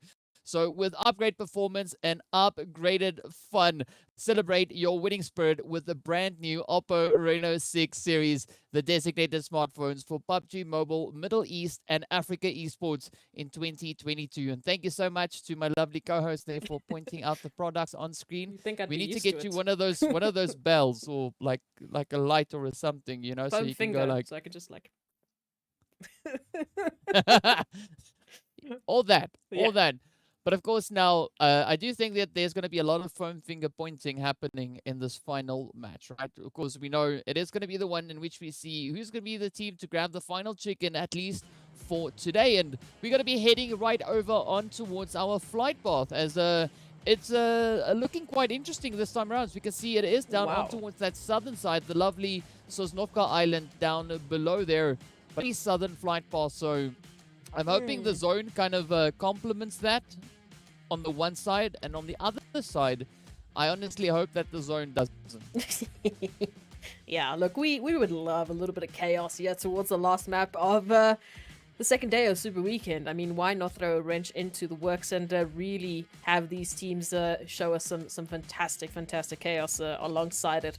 But I think what also is quite interesting is, like you were mentioning, we've had a wrangle with a lot of southern zones. We've also had a few surprising zones finally today. I mean, the zone really has been a thorn in some of the players' sides. Those play zones, yeah, I would love to have some stats about how many players are dropping to those play zones. But either way, I think some fantastic adjustments that these teams have been making today. I mean, we were talking about that respect, you know, that early game respect that all the players are giving each other, getting that looting done. And we saw that on Sanhok. I mean, a map that yesterday we had start off with a bang and it just never stopped. It was relatively calculated. It was relatively, I guess, respectful, at least in the beginning phases. So we'll see how this one's going to turn out. Ooh, hello. Yay.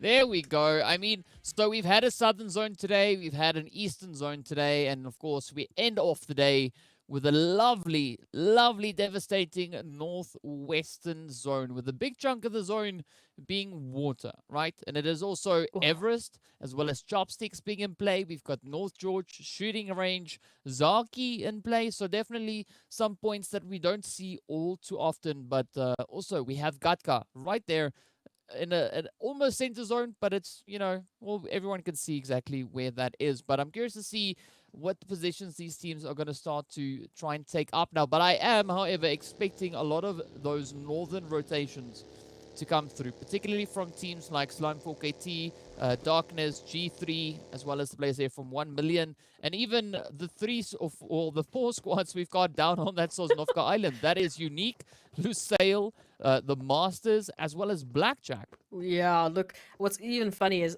basically the top 3 rows of map has just not been touched yet. You know, those rotations are going to come through now, but because of that flight path that we had, it's just, ew, it's cars, and cars. Let's test those driving skills. But yeah, I also saw that military island, you know, investment coming through from some of these teams. A very interesting one indeed. Oh, let's see, zero tolerance. Okay, no, we're not going to see anything crazy just yet. But definitely some information being thrown around. Wow, this is going to be a fun one, DK, because immediately a lot of these teams, they can't really invest into looting because of that flight path. Have to take those rotations, so they take a little bit of that risk, right? Because like we just saw with YONKOUS and Zero Tolerance, maybe you're going to be running past a team that's already set up and very happy to take you out of your car. Yeah, there's a lot of teams that are smiling currently, and of course, I mean, come on, Izura just goes flying, as one does when you find a beautiful jump coming in, but I think these more southern positions are going to be quite important for the teams to try and rotate from as early as they possibly can, because they've got quite a bit of ground to cover. And, you know, I'm not quite sure whether or not we are going to be seeing a lot of teams potentially rotating up on towards that western bridge. But definitely, if they choose to go the eastern route, it does seem we are anticipating a few teams dropping down, because I do think the flight path kind of gave a good hint as to a few teams moving down on towards that sort of end. And I mean, we were talking about the rotations. We do see the team there from Darkness actually taking a really long rotation all the way up on towards Severny. So they are currently the most northern team, and looking at what they've got to work with, it's completely uncontested. No one else really venturing up as far up north as they have. So it's going to be a relatively comfortable start there for them. Meanwhile, down in towards the military base, it's also quite quiet. You know, we have the players there from the Masters rotating along that southern end, but nothing really happening on that front. You know, the teams are not going to be going to try and push anything unnecessarily. They could, however, be heading towards that western bridge, and I'm curious to see what Unique is going to be doing. But I mean, up north, even Slime 4KT, comfortable looting spot right here up in towards Yasnaya, and this could be a very comfortable rotational path for them heading back into zone. They've got that bridge just over on towards the western side, which they could be rotating across, and it is open at least for now. Yeah, so a lot of opportunities. Again, you were saying, you know, it would be interesting to see what Team Unique is going to do with that Western Bridge, and even G3 Temper. I don't know how long they're going to really invest their time there in towards Milta, holding that right side, eastern side's bridge. But I don't know.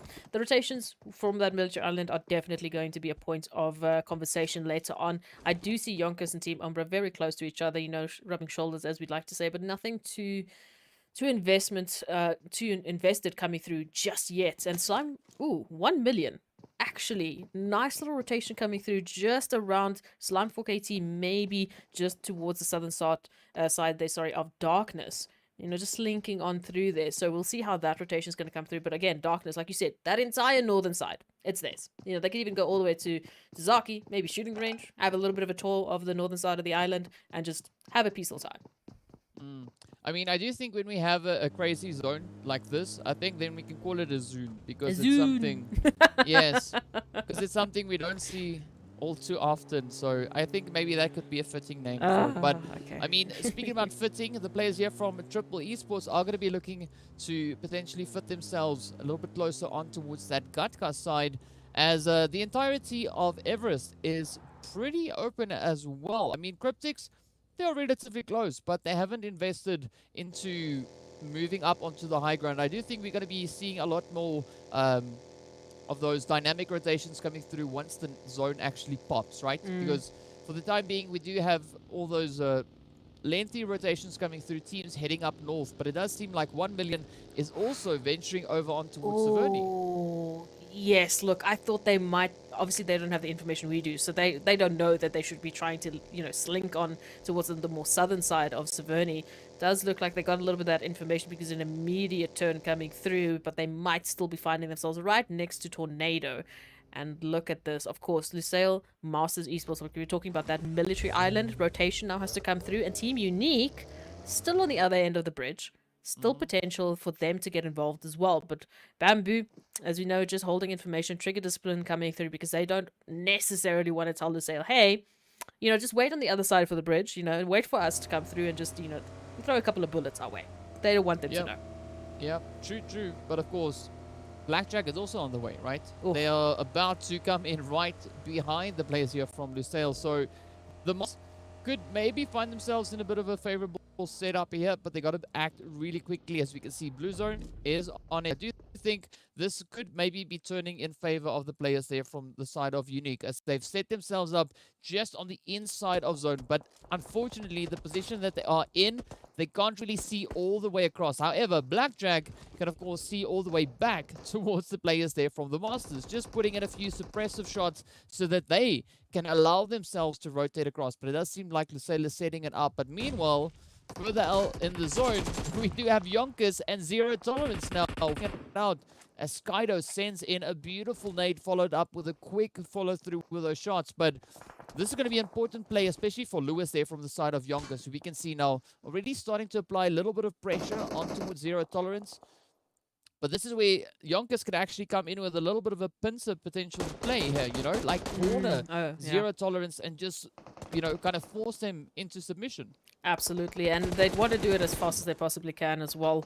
They obviously can't see that Team Umbra is pulling up right behind them. Now, of course, Lord here trying to find that little pincer maneuver that Lewis is trying to apply. He wants to get rid of it, right? They do not want to worry about it, but also, unfortunately, in the nick of time, DK, I didn't even notice YONKOUS only down to Lewis. No pincer available. So sorry. Yeah, and of course, if we look a little bit back down on towards that blue zone, we can see things are looking pretty on that bridge as Blackjack, Lusail, and the Masters are fighting for possession currently. But the rest of the lobby, meanwhile, is going to be continue push on through. We have the players there from Triple Esports looking to advance up on towards the side of Everest. Meanwhile, the players here from Zero Tolerance just trying to clear it out. They don't know, as you said, that YONKOUS is only one player. Now, that is it. Lewis, the last remaining hopeful for the team. Oh, snaking it through the grass, just hoping that Zero Tolerance is not going to get that information. Otherwise, that's it. There's no cover to work with. Oh, hates with the buggy. Hates with the buggy is going to spot out Lewis, so might be jumping out and putting an end there to you. Are we doing... Okay, no, turn circles is not working out yet. What's happening? But YONKOUS is going to be confirmed and going out in 15th place. And as you mentioned, you know, that western side bridge coming through from the military island, absolutely pain. So much pain. It's not a good spot for anyone that is in that contention. Because, again, it doesn't matter how quickly you get those eliminations, you still have to make the rotations through, and you might still be finding yourself against Team Unique, who have moved themselves up further towards Gatka. Everest, though. Look at that. Team Myth and Triple Esports now? Yeah, but of course, before we get on to that, you know, we got to move there, and now we can see it all. Triple just fully committing to the top there of Everest. We do see a few shots coming in from the side of Cryptics on towards the players here from the side of Myth. Fortunately for Myth, the shots are not connecting. You can see Thor also now just trying to peek down the rest of the mountain. Ramsey cooking up those nades, sending it over. Is it going to reach? Oh, it could get pretty close. Up it comes. Oh, a little bit of damage coming into Master there. But Thor from Mar, the rest of the squad now also getting hit as those nades started finding their way across. Beautiful retaliation between both teams. I'm liking this long distance engagement coming through. But they got to be careful, because we have a few teams also now occupying the surrounding area. But let's see whether or not Triple Esports or Myth will be able to maintain control of Everest, because at least for the time being, it is relatively safe within the zone. But it does seem like both sides are taking quite a bit of a beating here. Absolutely, those nades from either side have really been making just an inching towards each other, right? Just a little bit of a tap, just a little bit of a break in the armor, break in the confidence, the break in the drive to try and make this approach. Either way, Cryptics was formerly involved in this contention as well. They were throwing a couple of pot shots as well. Super Young Stars just on the western side there could get involved as well. Team Unique just went past them as well. So many teams that you do not want to be finding yourself in the middle of. And finally, we do see Masters getting closer, but never mind. Let's talk about that later. Thor now, I mean, the surviving champion here for Triple Esports, not looking too healthy, unfortunately, as Maestro Master and Miramar all of a sudden need to make this happen, falling off of that angle now as they try and wrap around, because here comes the approach from Mitz. Look at that Broly and Farouk right up close and personal here. Gonna have to get some nades prepped, and those nades, DK, oh, this could be the one. Oh. Yep, it could definitely be, but not if they send it off in that direction. Moment almost getting knocked by his very own team nade there, but Triple Esports not going to be letting this one go by a fight. They are going to be looking to play quite a defensive play here. Of course, those grenades continuing to fly on through. Thor getting re-knocked, and now you see Maestro quickly trying to move in. This deployed, the pressure is on. Ramsey getting traded off. But here we go, Moment now coming rushing forward. Oh, just lasering through the smoke, picking up another knock, but it is not down just yet. Oh, Triple Esports holding their own. Farok now the last remaining hopeful for the side of Myth here. Let's see will Miramar be able to close this one up. Of course, Master coming in from atop the hill. Beautiful trade-off, back and forth. The shot is going to close it in. Come on, pushing, applying pressure. From Mar taking quite a few. The health bar not too fantastic, but up comes Farok trying to even out the scoreboard. No, trades it off, and oh, Master steps it up and seals the fate for the players there from Team Myth. They shall not their fifth chicken, well, at least not today. But the rest of the lobby will continue now to make their push further up in towards the zone. I mean, Unique taking up a really good position. We can see them now just trying to get a good hold on this comp, trying to see which way they can flex it. But I'm liking the position coming in from Darkness here as well, utilizing these compounds and making it quite challenging for the players here from Super Young Stars to really push up towards them. Unfortunately, though, Atleno and Moment not here to help out the side of Whiskey and, of course, Tornado. And to Whiskey's not going to be finding a good opportunity here as we've got Super Young Stars pulling up right to try and get these confirmations. Tornado still alive in this one, trying to find something here to work with. Going to be vaulting in to try and find some safety, but it's not going to be enough. There comes the knock, and all of a sudden, T'Challa as well. We're going to be finding a little bit of a card knock there. So down to Cronboy and T'Challa now here for Super Young Stars. Atleno and Momo now pulling up to try and get the revenge here for their fallen teammates who are also down to a duo. So the duo from Super Young Stars, the duo from Darkness now, very heavy investment from them for this fight. And of course, Team Unique and Cryptics are going to be hearing this. Zero tolerance actually also just along the side of them. Oh, this is going to be tough.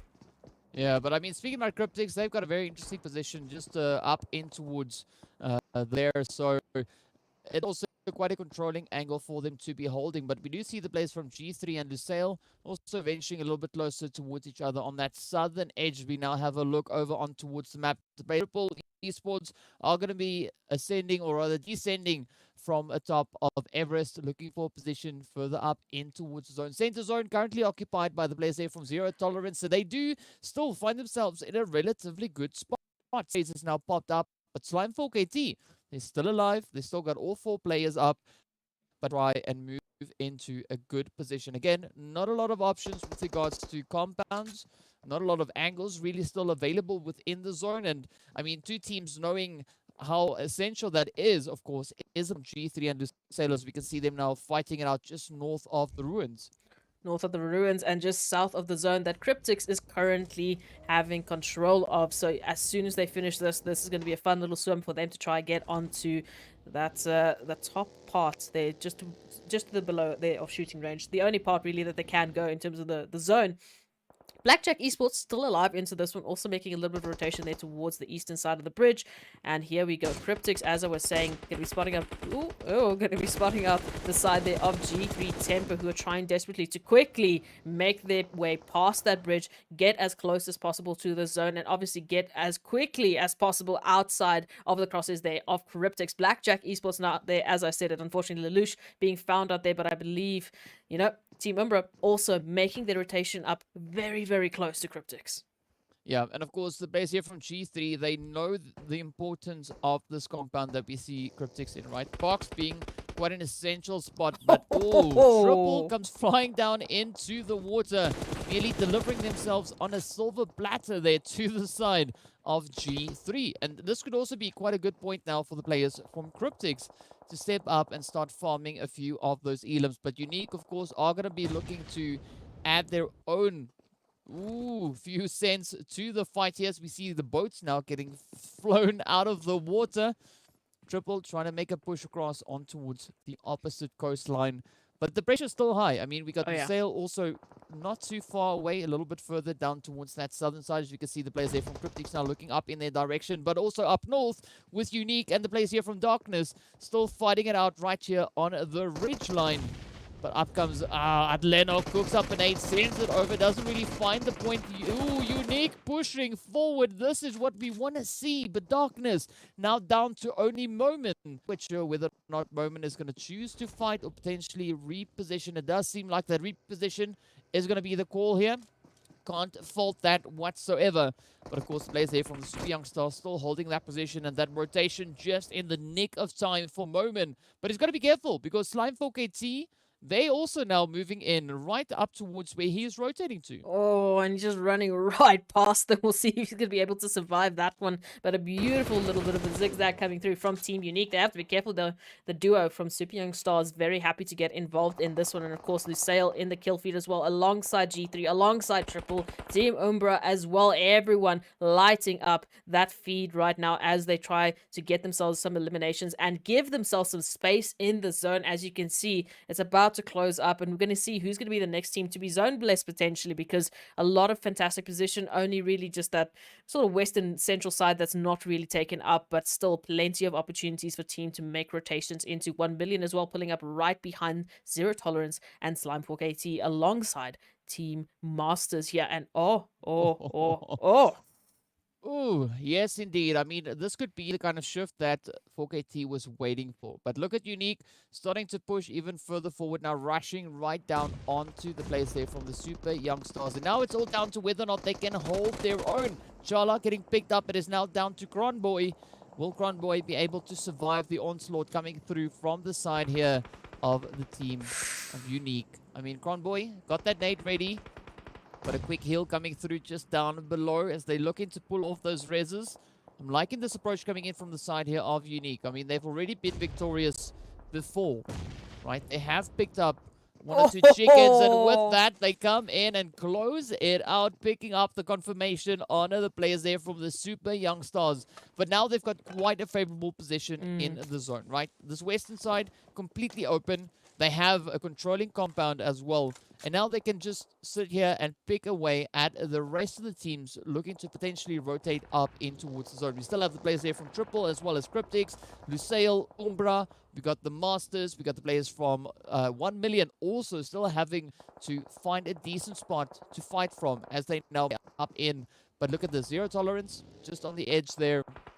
Having a quick bit of a look over on towards the players from 1 million as they now move up. Ban getting picked up by the blue buttons. That's spray down now as Zero Tolerance are looking to defend their region. 1 million looking to make it quite difficult. Not going to let them slide off with that one just yet. But of course, the players here from Umbra moving up right behind them.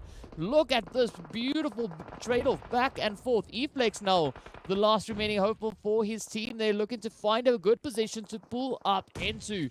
They're not going to find that easily. And now Umbra find themselves with 8 eliminations to their name and a good spot to move up in from on this eastern side of the zone. And Slimefork AT, as we said, having that northern side is going to be hearing all of this contention going down. And of course, Zero Tolerance now, unfortunately, dead to rights in the sights of Slimefork AT, as well as 1 million and Masters Esports. Slimefork AT now having a beautiful position to hold this final zone off. They won't really be having to worry about Cryptics and Team Unique just for the time being. But first, let's see what they can do with Zero Tolerance, 1 million and Masters Esports. Cryptics as well, having a little bit of pain there as they try and make the rotation in. And Team Umbra are looking to dial it up as well, just swiveling left, right, and center. It is, of course, Morteza dealing the damage here and putting that final nail in the coffin here for Masters Esports, who are now out and for the count here. Cryptics, oh, look at the pain that is being dealt to Cryptics. 2 down, 2 left, but the bullets are flying, DK. Yeah, I mean, Umbra, a team that can hold their own, right? We've seen Morteza bringing in some absolutely clutch plays rather in the past events, and this is what we're looking to see, that continuation of coming through here. But of course, Cryptics, a team that we know, they can also hold their own. They've also been just absolutely phenomenal so far. But will they be able to push that up in towards this match? SW1D2 quickly moving up for that raise over on towards PRZ. Meanwhile, Lazy Boy and the rest of the team here from Cryptics still being a little bit cautious on the approach. Not going to be rushing forward just yet, but they do, however, pick up that trade-off right on towards Morteza. But we've got Vortex there from the side of Zero Tolerance. Also looking to potentially be a thorn in the side of Umbra while they are being distracted by this push coming through from Cryptics. But strangely enough, no one currently occupying zone. Everyone just playing out on the edges here. And it is going to be a first come, first serve kind of play for the teams at the moment, as Umbra are trying to reach right across up in towards Cryptics, utilizing those utilities. Bam, bam, bam is the name of the game here, and especially thanks to Cryptics, who are going to be finding PRZ. Now SW1D2 left out in the open, and Cryptics are happy to take Team Umbra out in 4th position. And of course, you talking about first come, first serve, that is Team Unique now taking control of that northern side of the zone. And now Cryptics and Slimefork AT looking at each other, looking to duke it out, and they might be having a little bit of tunnel vision as Team Unique can just get on in with the third party. Here comes Storm out for the count thanks to Senke, and Aimer not looking too healthy either. Plaza now desperately trying to find an angle here to work with, but the cover is limited, and Slimefork AT down to 1 member. Yeah, it's not looking all too great for the side there of Slime 4KT, but fortunately Unique coming in as a little bit of a saving grace there for them. But either way, regardless of how this goes for Slime 4KT, they are still getting some much needed points now up onto the scoreboard. But Unique looking absolutely fantastic here as they roll up with their full squad, now looking to put a little bit of a fight up against the players from the side of Cryptics. Of course, Lazy Boy is going to be the last remaining hopeful. Slime 4KT getting left to their own devices for the time being, but we can see the rest of the players there from Unique really starting to pin them down, focusing their efforts on towards them. Slyke, of course, is going to be looking to see whether or not they can close up the final player for the side there of Cryptics. And if you leave Lazy Boy a little bit too long, oh, that can definitely ruin your day. But of course, with that, Cryptics do exactly that. They get taken out, and beautiful players Unique step up to the plate, claiming their very, very first winner chicken dinner right here in the Super Weekend. I mean, they did this in the league play, coming in with the final chicken on that first day, and now they step up to the plate once again, picking up the chicken dinner on the final match here today. Absolutely, and just prioritizing that final zone really gave them the edge that they needed to get that winner chicken dinner, and it's exactly what we were waiting for. Team Unique, of course, picking up their first $500, and absolutely well deserved as a result. Slime 4KT and Cryptics, again, that little contention that they had going. We had designated drivers coming through from, you know, Team Unique, driving all over the players and making sure that they were going to get it in the end. And it was a bit of an awkward one. I actually thought that Team Unique had made a mistake as they pushed on right in the middle between Slime 4KT and Cryptics, but they made it work. And again, that teamwork, that coordination is what pays off at the end. And I couldn't have asked for a better end to our second day of the Super Weekend.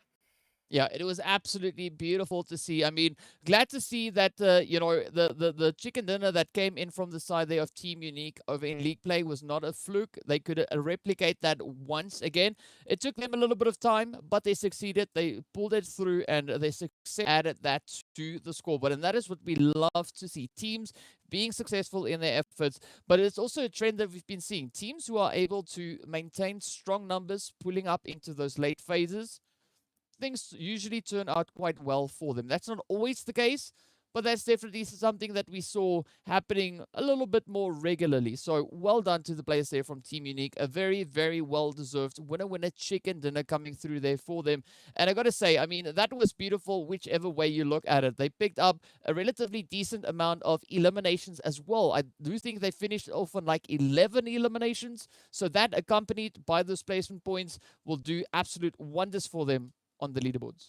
Again, this is what we're talking about, not just climbing the leaderboards, but you can make a massive, massive leap. As long as you have that one good game, we've seen it happen with Zero Tolerance, we've seen it happen with Darkness today, and now Team Unique, the next team to step it up. They were predominantly on that second page, and I mean, after a performance like that, because it's so close, as we would expect in PMPL Africa, they can make massive, massive changes, which we love to see. And again, it's that whole cycle that we absolutely love to talk about. Yeah, well, of course, Team Unique, absolutely fantastic. But let's hop into the replays of this last match, just to remind you of a few of those key highlights coming in from what we saw on the battlefield.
Just amazing to see once again.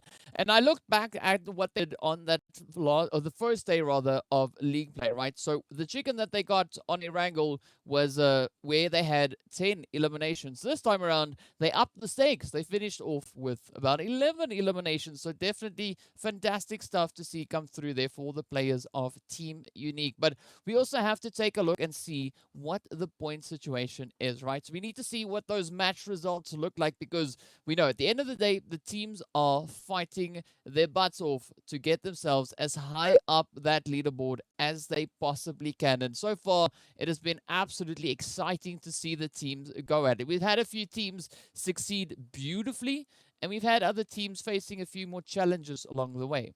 Yeah, look, that last game there for both Team Unique and Slime 4KT, as we said it, absolutely crucial points for both of them. You know, for Team Unique, obviously they're going to make a bit of a bigger leap than what Slime 4KT might have done, but also, I mean, any points is good points right now. You're building that buffer for the next Super Weekend and the weekend they're over. You want to get as many as you obviously can, but at this point, we'll take what we can get. One more day left of Super Weekend, and of course, that does mean we're getting to that point where, you know, teams like Slime 4KT, like Unique, are running out of time to pick up as many points as they can, get to that first page at least, and hopefully, you know, we'll be seeing them into the next Super Weekend, but that is not a guarantee.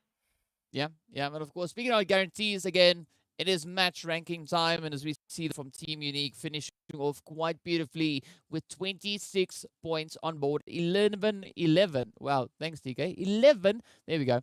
Eliminations being brought in there. Cryptics, of course, coming in with a 9 eliminations, finishing off on those 19 points. But Team Umbra also breaking out the double digits, coming in with 10 eliminations. And then, as you said, Slime 4KT, yes, not the craziest amount of eliminations, but they are still able to bring in 14 points. And that is going to be absolutely essential for them. We need to see those points being raked on up. And I mean, that was just a great moment for Slime 4KT, right? 14 points on board. We got to love it. But of course, also, Zero Tolerance Skills picking up 13 along the way. And Triple Esports still looking to be quite aggressive, coming in with those 5 eliminations to their name, sitting on a grand total of 6 points at the back of this match. But now we got to take a look at that second page, Ez. And unfortunately, we do have a couple of bubbles there towards the bottom half. And again, Team Myth getting taken out so early on, like we said, you know, just putting a stop to their absolutely crazy performance that they've been showing so far, making sure that they're not going to get their 5th winner chicken dinner, at least not for today. We'll see what happens tomorrow, of course. But again, I'm just loving the performances that are, you know, being brought out from some of these teams. A little bit of a change of pace for some of them, and it's going to show on that overall rankings. It's really going to make a difference and just add to that pressure and that excitement that we would expect of PMPL Africa. Yeah, I mean, it is only excitement. You know, the jump from day 1 to day 2, it is beautiful. What's also quite beautiful is our overall rankings. Team Myth holding on to pole position there with a 4 chicken dinners and 152 points. Of course, Cryptics hard on their heels on 110, but look at that G3 temper, just 1 point away. But definitely the performance we saw coming in from Cryptics in this last match, really doing quite a favorable thing for them, at least with regards to the points, putting them up in towards that second position. Team Umbra also keeping it consistent, coming through, finishing on 92. Masters also, yes, they were positioned elsewhere just yesterday, but now they share the position here with Team Umbra. You know, both teams sitting in the top 5 without a chicken dinner to their name just yet. At least emphasis on just yet. Anything can change in tomorrow's matches, but of course, as we head on over onto that second page, so we can see Darkness, Triple Esports, Zero Tolerance, right up there, still in the 60 range. But of course, YONKOUS, they were a little bit further down early on today, but now look how much closer they are to the teams further up on the second page, right? Zero Tolerance right up above them. But yeah, Slime 4KT, yes, they're getting some points in there, but still, we would like to see a little bit more of a jump coming through from them. Yeah, and with 1 million esports, right, they have been consistently picking up this point. And we mentioned it earlier. Not crazy amount of points, but consistency right from when we started today. And because of that, they're just edging their way forward ahead of Slime 4KT, ahead of Next Level, of course, which is fantastic for them. And they're keeping it up for the time being. We'll see how much this is going to change, of course, coming back in tomorrow, because the pressure is now on for those teams finding themselves on that last page, right? They're going to go back to the VOD. They're going to sort of reset themselves for tomorrow and figure out how they're going to tackle the day of games, which I would hope would come through, and I'm expecting, honestly, would come through, because we've had so many new teams rising to the occasion today. In a lot of teams rising to the challenge, and I do think definitely that today was quite an entertaining day and a very great day for a lot of teams. We saw a lot of changes coming through. I mean, Mist just pushing their potential further and further, coming in with those winner chicken dinners. But of course, we did see the side there of Cryptics also now just reminding the lobby that, you know, they are not a team to be forgotten. They just stepped up their performance once again and continuing to just, you know, inch their way up the leaderboard. But we saw that back-to-back chicken dinner come through from the side there of G3. Absolutely fire. I mean, that was beautiful. Whichever way you look at it, it was absolutely beautiful. But still, some great consistency also then coming through there from the side of Team Umbra as well as Masters Esports. So, loving all the action happening on the screen and on the battlefield coming through from all our teams. And I do think tomorrow is going to be an absolutely crazy day, as the teams now have their final opportunity to secure their positions, at least for the first week of Super Weekend, right? Because whatever they can't get done this Super Weekend, they better work their butts off in the next league play to qualify for the next Super Weekend. And of course, we want to give a big shout out to our sponsors. First up, want to give a big thank you to Monster Energy, the official energy drink partner for the PUBG Mobile Pro Leagues, and of course also to Oppo with their Reno 6 series. Upgrade performance and upgraded fun. Celebrate your winning spirit with a brand new Oppo Reno 6 series, the dedicated smartphones for PUBG Mobile, Middle East and Africa esports in 2022. Now, I don't know about you, but like, I am sitting on the edge of my chair, super excited to see what the teams are going to be bringing in to tomorrow's matches. Already the leap coming in from day 1 to day 2 was insane, and I think it's going to be even greater so moving into our final day of play. We can't expect anything less from these teams, right? There's a reason they find themselves here. They are some of the best coming through and proving that in PMPL Africa. And of course, that experience that they're going to get here, that just level of play that is going to keep rising as we go through these Super Weekends, as we go through the league plays. And of course, once we get to that finals, it's going to be a whole different ball game. So you bet tomorrow, very different that we're going to be coming through. It's a very different strategy that some of the teams might be applying. And of course, they're going to keep pushing the envelope until it explodes, and then they get a bigger one, and they keep getting a bigger one. Yeah. Well, speaking about getting a bigger one, you know, well, everything is just getting bigger and bigger as the teams try to push those scores on the leaderboard higher and higher. So be sure to join us tomorrow for even more PUBG action on our final day of the first Super Weekend. Big shout out to everyone that tuned in to watch these teams just go absolute beast mode right here on the screen. And of course, the teams, you guys are absolute legends. So we look forward to seeing you all back again tomorrow, same time, same place, and hopefully even more crazy PUBG mobile action. Stay safe. See you later.